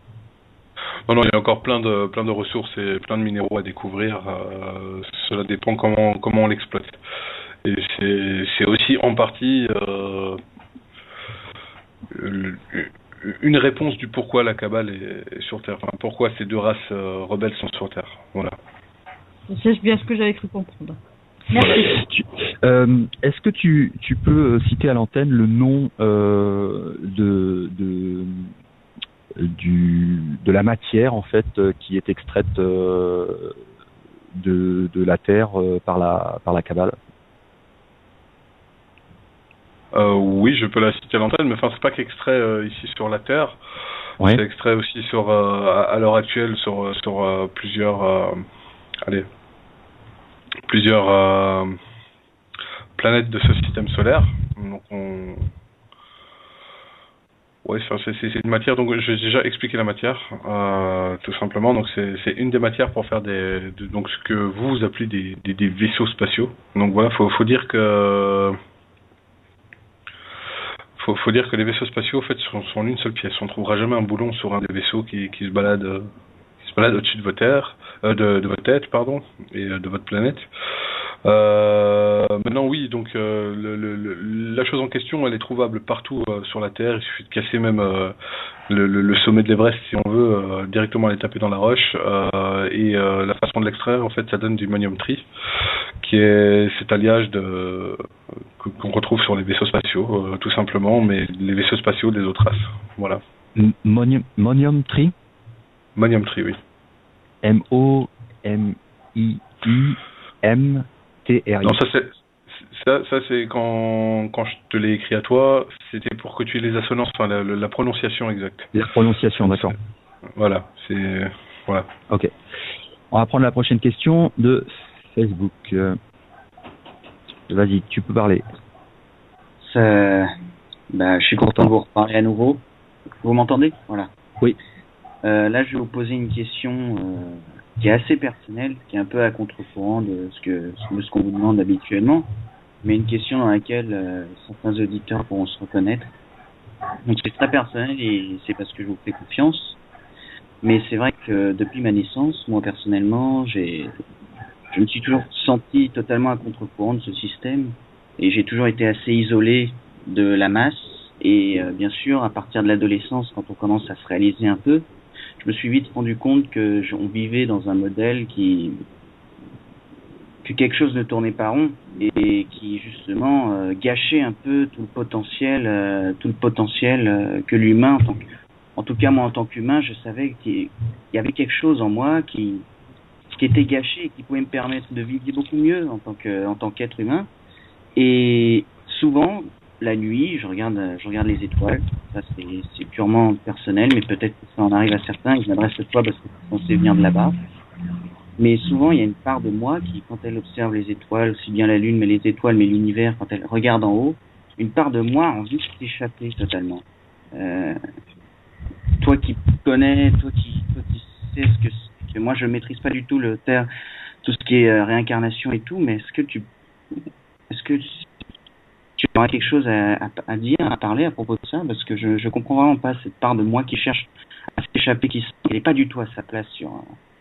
c'est peut-être ton toi intérieur et ta conscience intérieure qui a tout simplement envie de s'en aller d'ici, en fait, et qui a remarqué, et que tu as remarqué de façon inconsciente, en fait, que ça te convenait pas, en fait. T'aurais jamais dû te réincarner, en fait, ton être énergétique sur Terre, tout simplement. Ça, c'est une possibilité. Parce que je suis très sensible à la beauté de la Terre et aux grandes choses que l'homme peut accomplir, mais c'est vrai que dans ce système, pour moi, le système de la société dans laquelle on vit est une véritable prison pour nous, conscience. Et je m'en rends compte de façon en plus inconsciente. C'est même pas intellectuel, c'est inconsciemment mon âme me dit que cette société. Il y a beaucoup de personnes qui ressentent ça maintenant. Je pense qu'il y a aussi, comme disait Hermès, une adaptation en fait progressive au rayonnement de la machine au fur et à mesure des nouvelles incarnations, et que la machine a de moins en moins. Enfin, c'est pas qu'elle a de moins en moins de puissance ou d'effet, mais c'est que on s'y adapte et on force en fait le barrage d'ondes de cette machine pour se reconnecter à notre pleine conscience, quoi. Peut-être aussi c'est des souvenirs qui remontent. Ouais, de vie antérieure peut-être, tu penses. Une longue expérience sur Terre, bien sûr.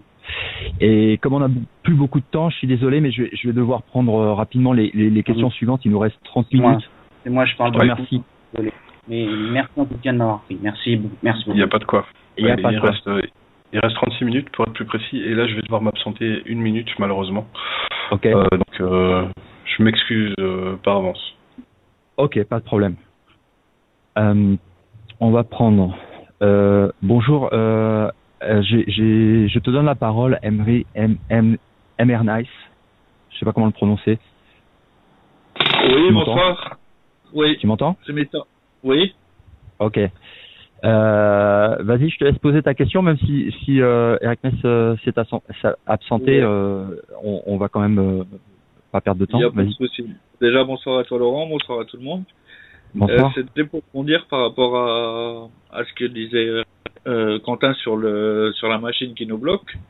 Est-ce que ça aussi, parce qu'il parlait dans la première émission aussi des vortex, qui en aurait à peu près 70, je crois, ou un peu plus sur la Terre, et qu'il en faudrait encore quelques-uns pour la Kabbale pour repartir.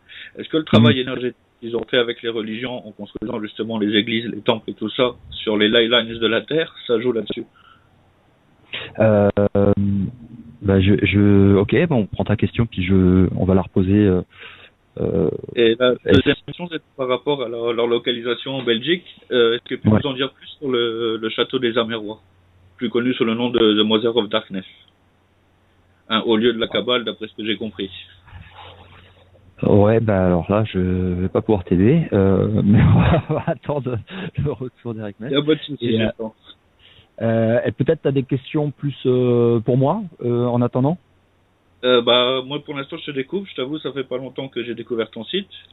Ouais. Je suis pas trop Facebook, j'avais un compte Facebook que j'ai supprimé il y a quelque temps. Okay. Après j'ai eu la chance de découvrir quelqu'un qui m'a mis là-dessus et je suis pas sûr que ça doit être quelqu'un de réincarné aussi qui œuvre pour la résistance. Mais il m'a éclairé sur beaucoup de choses et c'est vrai que tout ce que tu fais, c'est très varié, très intéressant. Et sur Cash, je te rejoins tout à fait sur le fait que c'est une grosse arnaque. Moi, j'ai pas dit ça. Moi, j'ai dit qu'il y a des choses qui me font penser que, ouais, effectivement, il y a un problème. L'Italie, c'est clair, c'est un problème pour moi. Et après, qui est contrôlé par la Kabbale.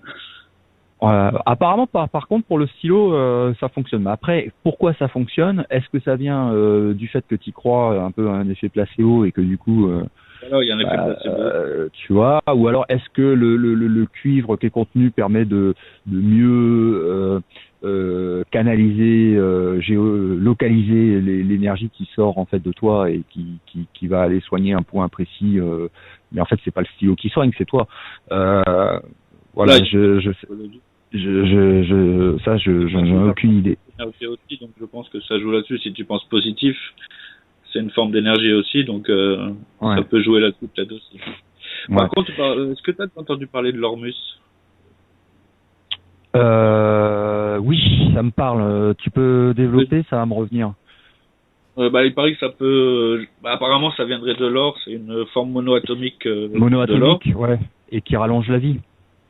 Et qui pourrait, et développer aussi certaines facultés de l'être humain. Je sais pas si Quentin peut nous en dire plus là-dessus. Et il paraît que, apparemment, justement, les races reptiliennes prendraient ça pour garder leur forme même. Ouais, j'en ai entendu qui sont très friands de ça. J'en ai entendu aussi dans une histoire en Roumanie, il y a une base extraterrestre qui a été découverte en Roumanie. Et ça a fait un carton puisque c'est même passé à la télé en mainstream chez eux. On a posté un article là-dessus et ils ont découvert. Ouais. Donc effectivement, il y a des questions là-dessus aussi. En fait, j'ai entendu la question de loin. En fait, c'est moitié info, moitié intox parce que la Kabbale, ça ne leur sert à rien pour ça, mais ça peut servir justement à la longévité de l'être humain. Pour l'être humain, ça peut servir. Mais à quoi à petite dose, à très faible dose. Oui, mais je veux dire, ça peut servir à l'être humain, mais bon, j'ai envie de dire à quoi bon, puisque de toute façon, on on est, enfin, quand je dis on, attention, hein, je parle parce qu'on est tous sur Terre actuellement, que ce soit nous ou que ce soit vous. Mais on est tous à un moment ou à un autre soumis par cette machine. Donc je veux dire, moi je sais que après 1500 ans, il va falloir que je parte parce que j'ai pas envie de vieillir et que c'est pas mon but non plus. Donc je sais que je vais devoir m'éloigner un petit temps de cette machine. Qui, on l'espère, normalement, d'après les calculs, d'ici 2020-2021, tout ça sera résolu et que l'être humain n'aura plus tous ces problèmes actuels. Bah écoute, justement, par rapport à cette date-là, c'est la date que la personne qui m'a fait découvrir ça m'avait dit vers 2020-2021. Qui vit d'ailleurs en Belgique, justement. Ah ben voilà. Et qu'est-ce que je voulais te demander? Oui, tu peux reposer les deux questions du départ assez rapidement? Ouais, donc la première c'était par rapport au leyline, c'est par rapport au, comment dire, la machine que tu parlais qui nous bloque. Est-ce que le fait des religions, d'avoir créé des religions et d'avoir bloqué avec les temples et la construction des églises, tout ça, sur les leylines, ça joue ou pas là-dessus? Sur le fait qu'ils ouvrent, qu'ils pourraient repartir ou pas? Par rapport alors je traduis pour Eric Mess parce qu'il connaît pas. Parce que là c'est du chinois, là. C'est les leylines, c'est les lignes énergétiques naturelles de la Terre. Et que non, ça ne joue pas dessus, puisque bon, déjà faut dire que les lignes énergétiques de la Terre ne sont plus, enfin, ce ne sont plus celles originelles, enfin, elles restent à faible dose. Mais là, actuellement, tout ce qui est énergétique et tout ce qui est champ de force et autres est artificiel à 100%. Voilà. D'accord. Et par rapport au château donc des Amérois, que tu disais que la Belgique c'est l'épicentre de la Kabbale. Par rapport au château des Amérois, tu peux m'en dire plus ou pas? Par rapport au château des Amérois, comment t'en dire plus? C'est juste le centre de commandement, tout simplement. Le centre de commandement. Comme on aurait pu s'installer ailleurs en Belgique, à Liège, à Bruxelles ou autre. Donc voilà, Ok. C'est juste une question pratique, puisqu'on avait la possibilité justement d'avoir un endroit assez grand justement pour y installer tout le centre de commandement, quoi. Ok. Écoute, je te remercie beaucoup pour ces réponses. Il n'y a pas de quoi, je t'en prie. Merci. À bientôt. Hop, pardon. Excuse-moi, je n'ai pas l'habitude de la radio encore. On va passer la parole, pardon. Ok, on va revenir dessus plus tard. On va passer la parole à Elstar Famous. Elstar, est-ce que tu m'entends? Oui, je vous entends. Alors, vous m'entendez? On t'entend. D'accord. Alors déjà bonjour et je te remercie Laurent je t'en prie de poser des questions. Alors j'ai deux questions. Vas-y. La première concerne les races rebelles. Je me demandais si Eric Mess savait comment ils sont devenus comme ça. Par rapport on pourrait dire à l'harmonie qui règne dans la galaxie, si je ne me trompe pas, comment ils ont pu devenir comme ça, voilà.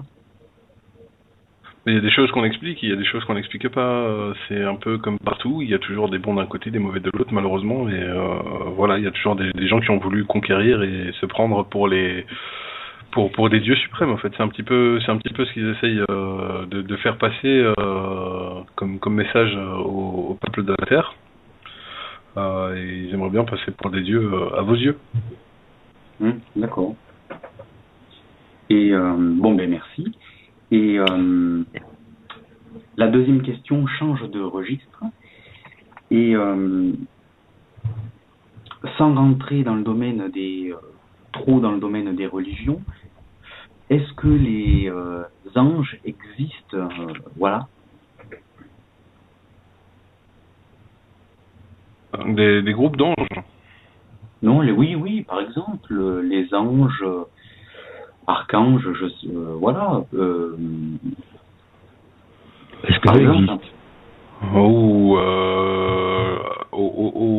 À la façon dont les terriens les voient, non. Malheureusement. Ce serait plutôt, si je devais les qualifier, ce sont d'autres races, effectivement. Donc, entre autres, quand on parle d'anges de lumière, par exemple, qui sont des peuples qui sont très, très, très, très lumineux. Donc voilà, qui sont assez, comme je le disais, hein, basés sur la paix, l'amour, tout ce qu'on veut, mais la fatalité avant tout. Hein, pour eux, l'amour est la solution à tout. Les forces de l'amour, attention, je précise bien. Donc voilà, ce qui est pas forcément bon non plus. Mais à côté de ça, non, les anges tels qu'on pourrait les voir sur Terre, non. Ça n'a rien à voir. C'est vraiment des êtres à part entière. C'est tout simplement des gens, quoi. Ouais, voilà. D'accord, ouais. Eh bien, merci, ça m'a fait plaisir et bonne continuation. Merci, à bientôt. Il n'y a pas de quoi, à bientôt. Alors, je vais repasser la parole à Live. Est-ce que Live... Non, toujours pas. Ok, bon. Ok. Alors, on va regarder vite fait les... Attends, c'est quoi ça? S'il y a des questions qui sont... non, je vais pas prendre les questions, il faut que les gens appellent dans le chat. Hein. Faut mieux que les gens appellent. Donc, j'attends vos appels. Il reste 21 minutes actuellement dans en fait, Laurent, il y a certaines personnes, en fait, quand ils parlent pas, ça sert à rien, tu peux passer directement à autre chose. On sait clairement qui c'est, on sait très bien d'où ça vient. En fait, j'ai l'information qui vient de tomber devant moi. Donc voilà, il y a certaines personnes, en fait, qui appellent juste pour empêcher certaines questions d'arriver. D'accord, ok. Donc voilà. Sache-le, comme ça tu le sais. Et alors je vais répondre juste à une question. Est-ce que c'est normal de manger le cadavre des animaux? Quel type d'alimentation est la plus adaptée pour l'être humain vivant sur Terre? Tout simplement des choses naturelles, c'est-à-dire avoir un bon potager chez soi. Et je pense que tout le monde s'en portera mieux pour les décennies à venir. Voilà. Ça c'est pour répondre. Et donc manger de la viande, non? On peut trouver tous ces compléments qu'on retrouve dans la viande, on peut les retrouver dans des légumes, hein, mais dans plein de choses qu'on peut faire pousser. Donc voilà. Ok. Rien de tel que de manger de façon naturelle. Ok. Est-ce qu'il y a des sujets dans cette émission que tu voudrais aborder et sur lesquels on n'a pas eu de questions encore? Un sujet que j'ai envie d'aborder, sur lequel on n'a pas eu de questions, là dans l'immédiat non, mais je pense qu'il y a encore plein de questions dans le chat qu'on pourrait reprendre en fait petit à petit. Ok, alors attends, il y a Touareg qui veut nous parler. Bonjour Touareg. Oui, rebonsoir. Rebonsoir. Moi, ça serait pour savoir si on peut avoir des précisions sur ce que moi j'appelle qui m'attaque ou qui me défonce, si c'est des fonctionnements de la machine ou s'il y a des rebelles physiquement, façon de parler. Enfin, je suis dans le noir complet, quoi. Qu'est-ce que tu entends par t'attaquer? Pardon? Ouais, déjà c'est ça, oui. Qu'est-ce que tu entends par t'attaquer? Et si c'est des attaques dont tu as déjà pu parler, par exemple sur Stop Mensonge avec les tentatives de hacking et autres. Alors, je me souviens bien, c'était toi ça? Je sais pas, là j'ai vraiment que 2-3 neurones. Alors, il y a effectivement tout ce qui est, on va dire, physique. Enfin, ça me coupe le cerveau. Je peux plus bouger. Des douleurs absolument partout. Des fois, j'arrive à l'enlever, puis je repars en pleine forme. C'est-à-dire, dès que je commence à réfléchir à un truc, là, dans les secondes qui viennent, j'ai le téléphone qui sonne, quelqu'un qui va m'emmerder. Et quand je suis déjà affaibli, alors là, je parle de personnes physiques, des humains, tout le monde me vient chez moi pour me faire péter les plombs, m'emmerder, etc. Après, des fois, je rentre dans un supermarché, des fois j'en ai pour 4 jours à me remettre, physiquement parlant. Et ensuite, la nouveauté, la police. Et donc c'est très varié, mais le truc c'est que vraiment j'y connais rien, j'arrive pas à... En fait, pour revenir un petit peu dans tout ce qui t'arrive, qu'est-ce que tu as pu faire au départ, en fait? Qu'est-ce que tu as pu dire, à qui tu as pu le dire, et comment tu as pu le dire? Je pense qu'il faut commencer et procéder par là.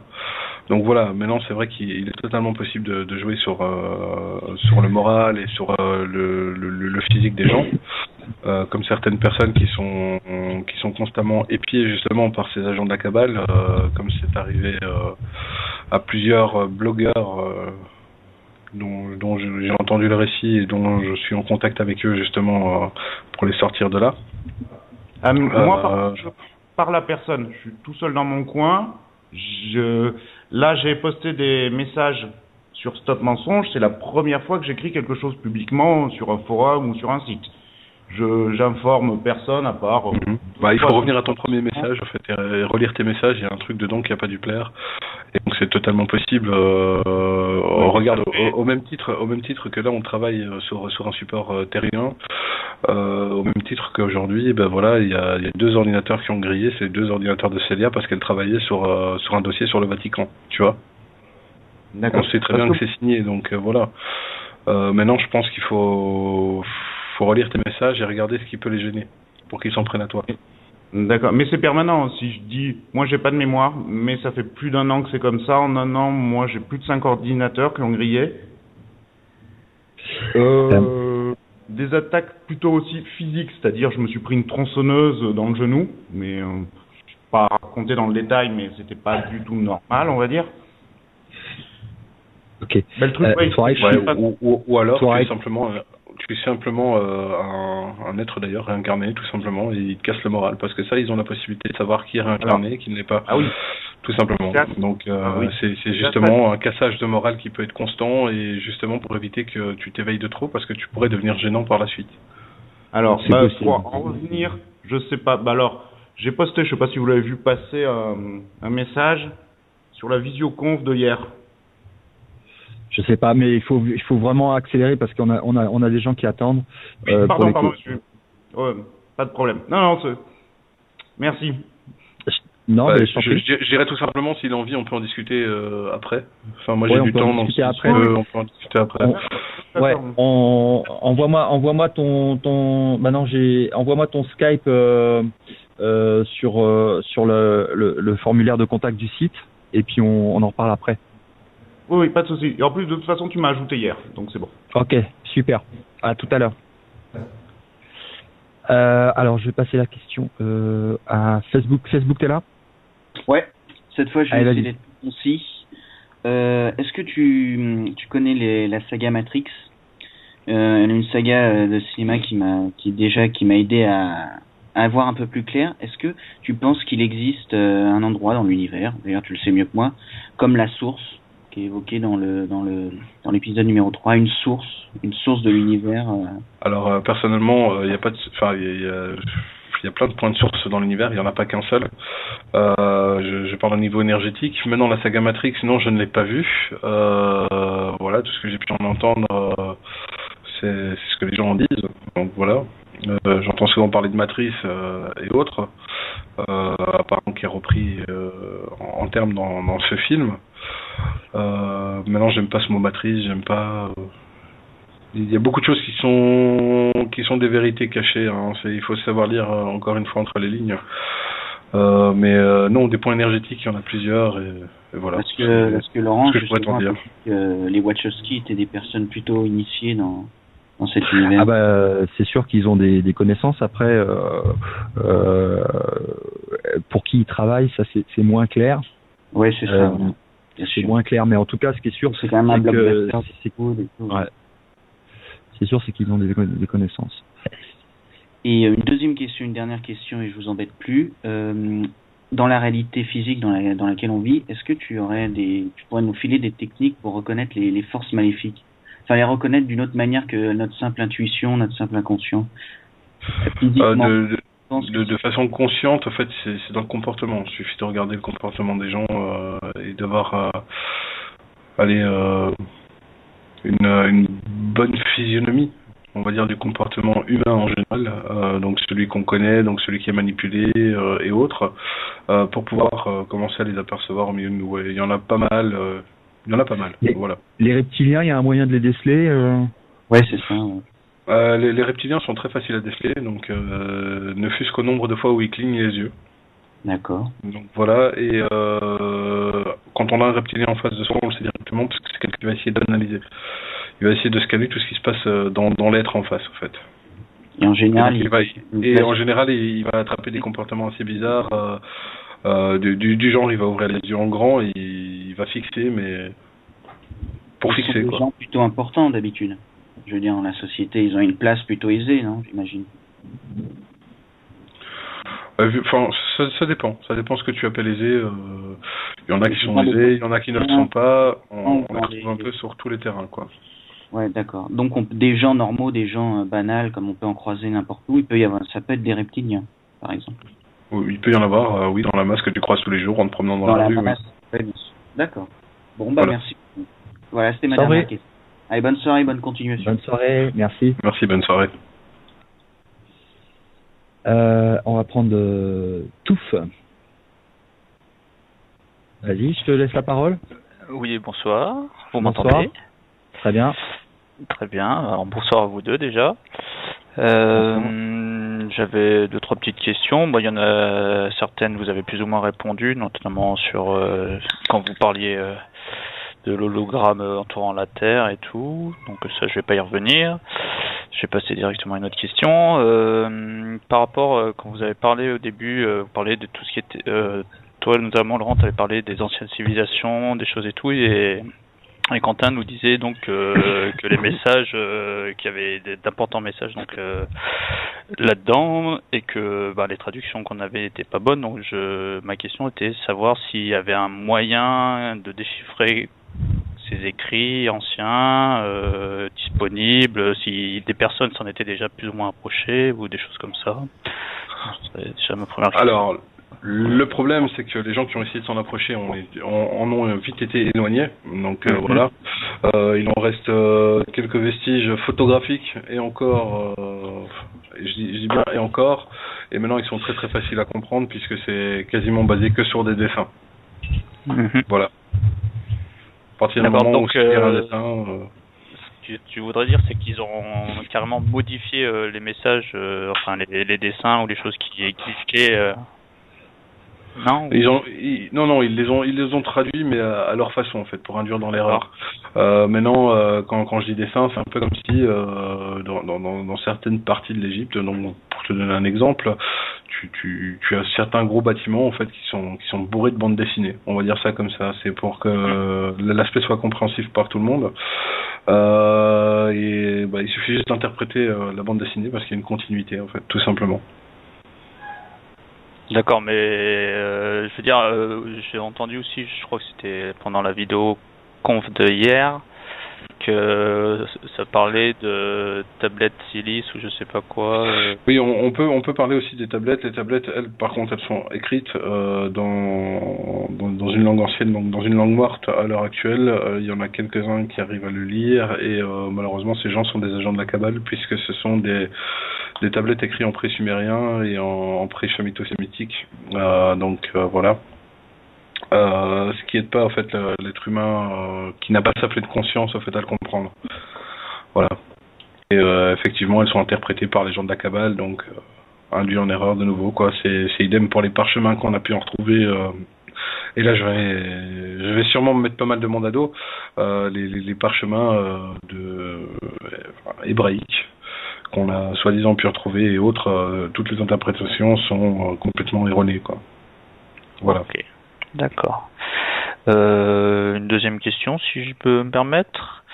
Vas-y. Ce serait une question. Bon, c'est plus à un niveau personnel et plus parce que j'ai toujours eu des sensations, l'impression que j'avais, je sais pas comment dire ça. Bon, plus simplement, disons par rapport à tout ce qui est dragon, quoi. J'aurais aimé savoir, Quentin, ce qu'il en disait. Dragon, est-ce que c'est des êtres qui ont existé, qui existent, ils sont physiques, ce sont des esprits ou je ne sais pas quoi. Qu'en est-il? Ah, il y avait une déconnexion. Possible. Il y a une déconnexion. Ah, attends, je reconnecte. Voilà, tu es reconnecté. D'accord. Est-ce qu'on m'entend? Oui. Ok, super. Désolé, j'ai pas suivi la question parce que d'accord. On m'a éjecté, donc. Encore un coup au fourré. Donc, j'aurais voulu savoir qu'est-ce que tu pourrais nous dire par rapport au dragon, parce que moi c'est quelque chose qui m'a toujours attiré, on va dire. Est-ce que c'est des choses des êtres qui existent? Est-ce que c'est juste en rapport avec les reptiliens? Bon, alors, c'est vrai que vous en avez une vision vaste ici sur Terre des dragons. Donc voilà, entre les confréries et autres, et les familles déjà. Donc c'est la première chose. Bon, faut te dire que le dragon, pour te faire une idée très rapidement, le dragon est la marque générale et le symbole général en fait de toutes les races reptiliennes. Okay. Voilà. Donc, mais est-ce que c'est une créature qui existe, qui peut ressembler à l'image qu'on peut se faire, ou une créature qui existe dans l'image que vous pouvez vous en faire. Je suppose que tu parles des dragons qu'on voit à la télé, qui crachent du feu et plus ou moins, ou dragons donc non, en fait, oui, enfin, le dragon chinois, c'est plutôt une forme de la famille du dragon, justement, qui est la forme énergétique, donc la représentation de leur forme énergétique, ils la représentent comme ça. Donc ça c'est une chose. Bon, maintenant, ce qui se rapproche le plus au dragon, c'est le dragon de Komodo, qui se retrouve sur Terre, voilà. D'accord. Donc ça c'est le vrai dragon en soi. D'accord. Donc oui, donc ok. Ok, c'est bien, très bien. Je vous remercie pour vos réponses. Il n'y a pas de quoi chanter. Bonne continuation. Merci. Avant de passer aux 2 autres questions, parce qu'il reste 6 minutes, et je voudrais pas que tu sois coupé en plein milieu de ton message, parce que j'ai pas la possibilité de couper l'émission de radio au moment exact où je veux. Donc voilà, donc ça c'est le petit message en fait pour tous les services de renseignement. Donc allez à courir chez vos maîtres comme des bons toutous. Dites-leur juste ceci de ma part. Donc Namitra, Kartri, Merkunnak, Arimrak, Takinrek, Sanrok, Liponotri, Karnuk, Aritram, Navagratre, Mokikonret, Sataratrok, Luprinrat. Ils vont bien comprendre et donc je fais une traduction globale pour les gens. En gros, je viens simplement de leur dire que les prochains, que la prochaine fois qu'on se croisera, ce sera moins gentil et que je pense que je vais accepter une invitation pour aller les voir en face à face. Voilà. Ok. Parce que je pense qu'on est arrivé à une période où il faut avancer. Ok. On va prendre une question de Marine Barth.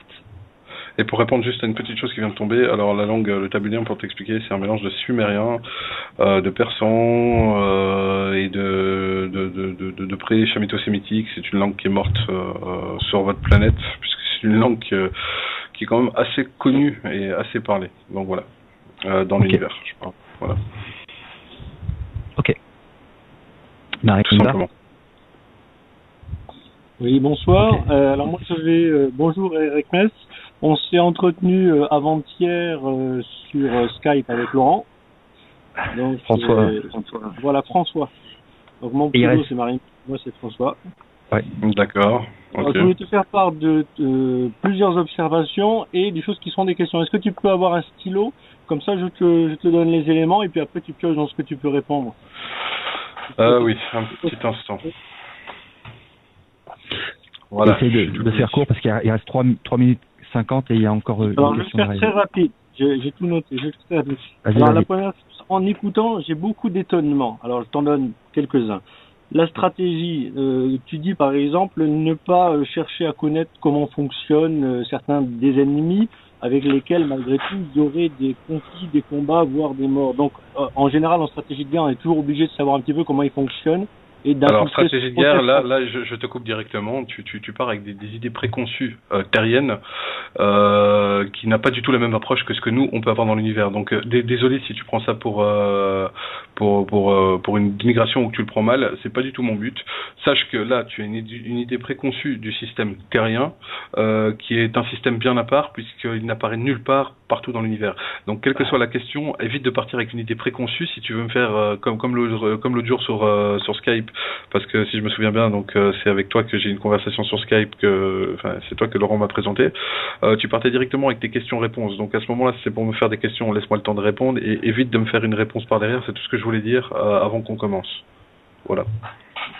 Comme tu mentionnes cet épisode, alors moi, ce que j'ai été surpris, c'est dans cet épisode que l'on puisse s'entretenir avec le fait que tu me dises que tu es plus ou moins un commandant, quelqu'un d'un certain niveau de responsabilité. Non mais là on est encore parti dans des discussions et on a déjà perdu 2 minutes 30 et il n'y a même pas une question qui est arrivée quoi. Je suis désolé mais on va pas pouvoir. Alors je suis non, je suis désolé, on peut pas. Il faut, c'est pas question de pas prendre les questions qui sont peu importe dans quel sens ils vont, ils sont toujours intéressantes, mais on n'a plus le temps de pas poser de questions justement. Mais par contre, il n'y a pas de souci, fais-moi un plaisir, Laurent. Juste après, tu rappelles ton ami François et laisse-moi avoir une discussion avec lui complète, comme ça il a les réponses à toutes ces questions. Et comme ça. Alors, François, on le fait en dehors, c'est parce que sinon ça prend trop de temps sur là. Il reste 1 minute 52. Voilà. Gary Azert, est-ce que tu es là maintenant? Est-ce que tu nous entends? Allô? Non, pas non plus. On va regarder vite fait le chat. Il nous reste quelques petites secondes. Est-ce que tu as vu passer des questions dans le chat sur lesquelles tu voudrais répondre? J'ai vu une question sur les sorties astrales qui n'arrête pas de ressortir en boucle. Malheureusement, je ne l'ai plus dans le chat actuel puisqu'elle est beaucoup plus haut dans la conversation et qu'elle n'apparaît plus. Donc voilà, sortie astrale, non, il n'y a aucun danger pour les sorties astrales. Donc pour répondre à la personne qui me posait la question, il n'y a aucun danger, vous pouvez y aller tranquillement, mais faites juste attention du retour, parce que si vous revenez et que vous emmenez avec vous une énergie, ben voilà quoi, c'est foutu. Tout simplement. Attends, tu peux répéter? J'ai pas entendu. Quand vous revenez d'une sortie astrale, en fait, il faut faire attention des énergies que vous ramenez avec vous, parce qu'elles peuvent être bonnes comme elles peuvent être mauvaises. Donc ça peut être soit... en l'occurrence, donc soit des agents rebelles, soit des énergies positives. Donc voilà, il faut faire attention. Juste attention à ça. Ok. Est-ce que donc on va plus prendre de questions parce qu'on n'a plus le temps. Il reste 30 secondes. Je vous remercie d'avoir participé et puis d'écouter cette émission. On va se donner rendez-vous demain. Hein. On peut d'ores et déjà planifier que cette semaine, normalement, il n'y aura pas d'interruption, parce qu'en fait, ça dépend de mon planning surtout. Hein, parce que maintenant, ça commence à prendre beaucoup de temps. Donc cette semaine, il n'y a pas de problème, il y aura des émissions tous les jours, donc revenez demain, et puis on continue les discussions, on continue les questions, on continue à aller plus loin dans la divulgation. Je voudrais juste finir sur une petite chose. Crotte de nez dans la face de tous les services de renseignement que je vous expliquais. Voilà, c'est une crotte de nez, je vous crache dessus. Voilà. Alors, on se retrouve demain. Merci Eric Mess, et puis merci à tout le monde qui nous a suivis, merci à tous ceux qui sont sur le chat, et puis à demain donc pour la continuité de l'émission Salut les Terriens. À bientôt. J'étais obligé de finir comme ça, mais par contre non, ça m'intéresserait de discuter avec François maintenant, parce que j'aimerais bien être clair avec lui, parce qu'il part avec ses idées préconçues et ça j'aime pas. Donc ça me ferait vraiment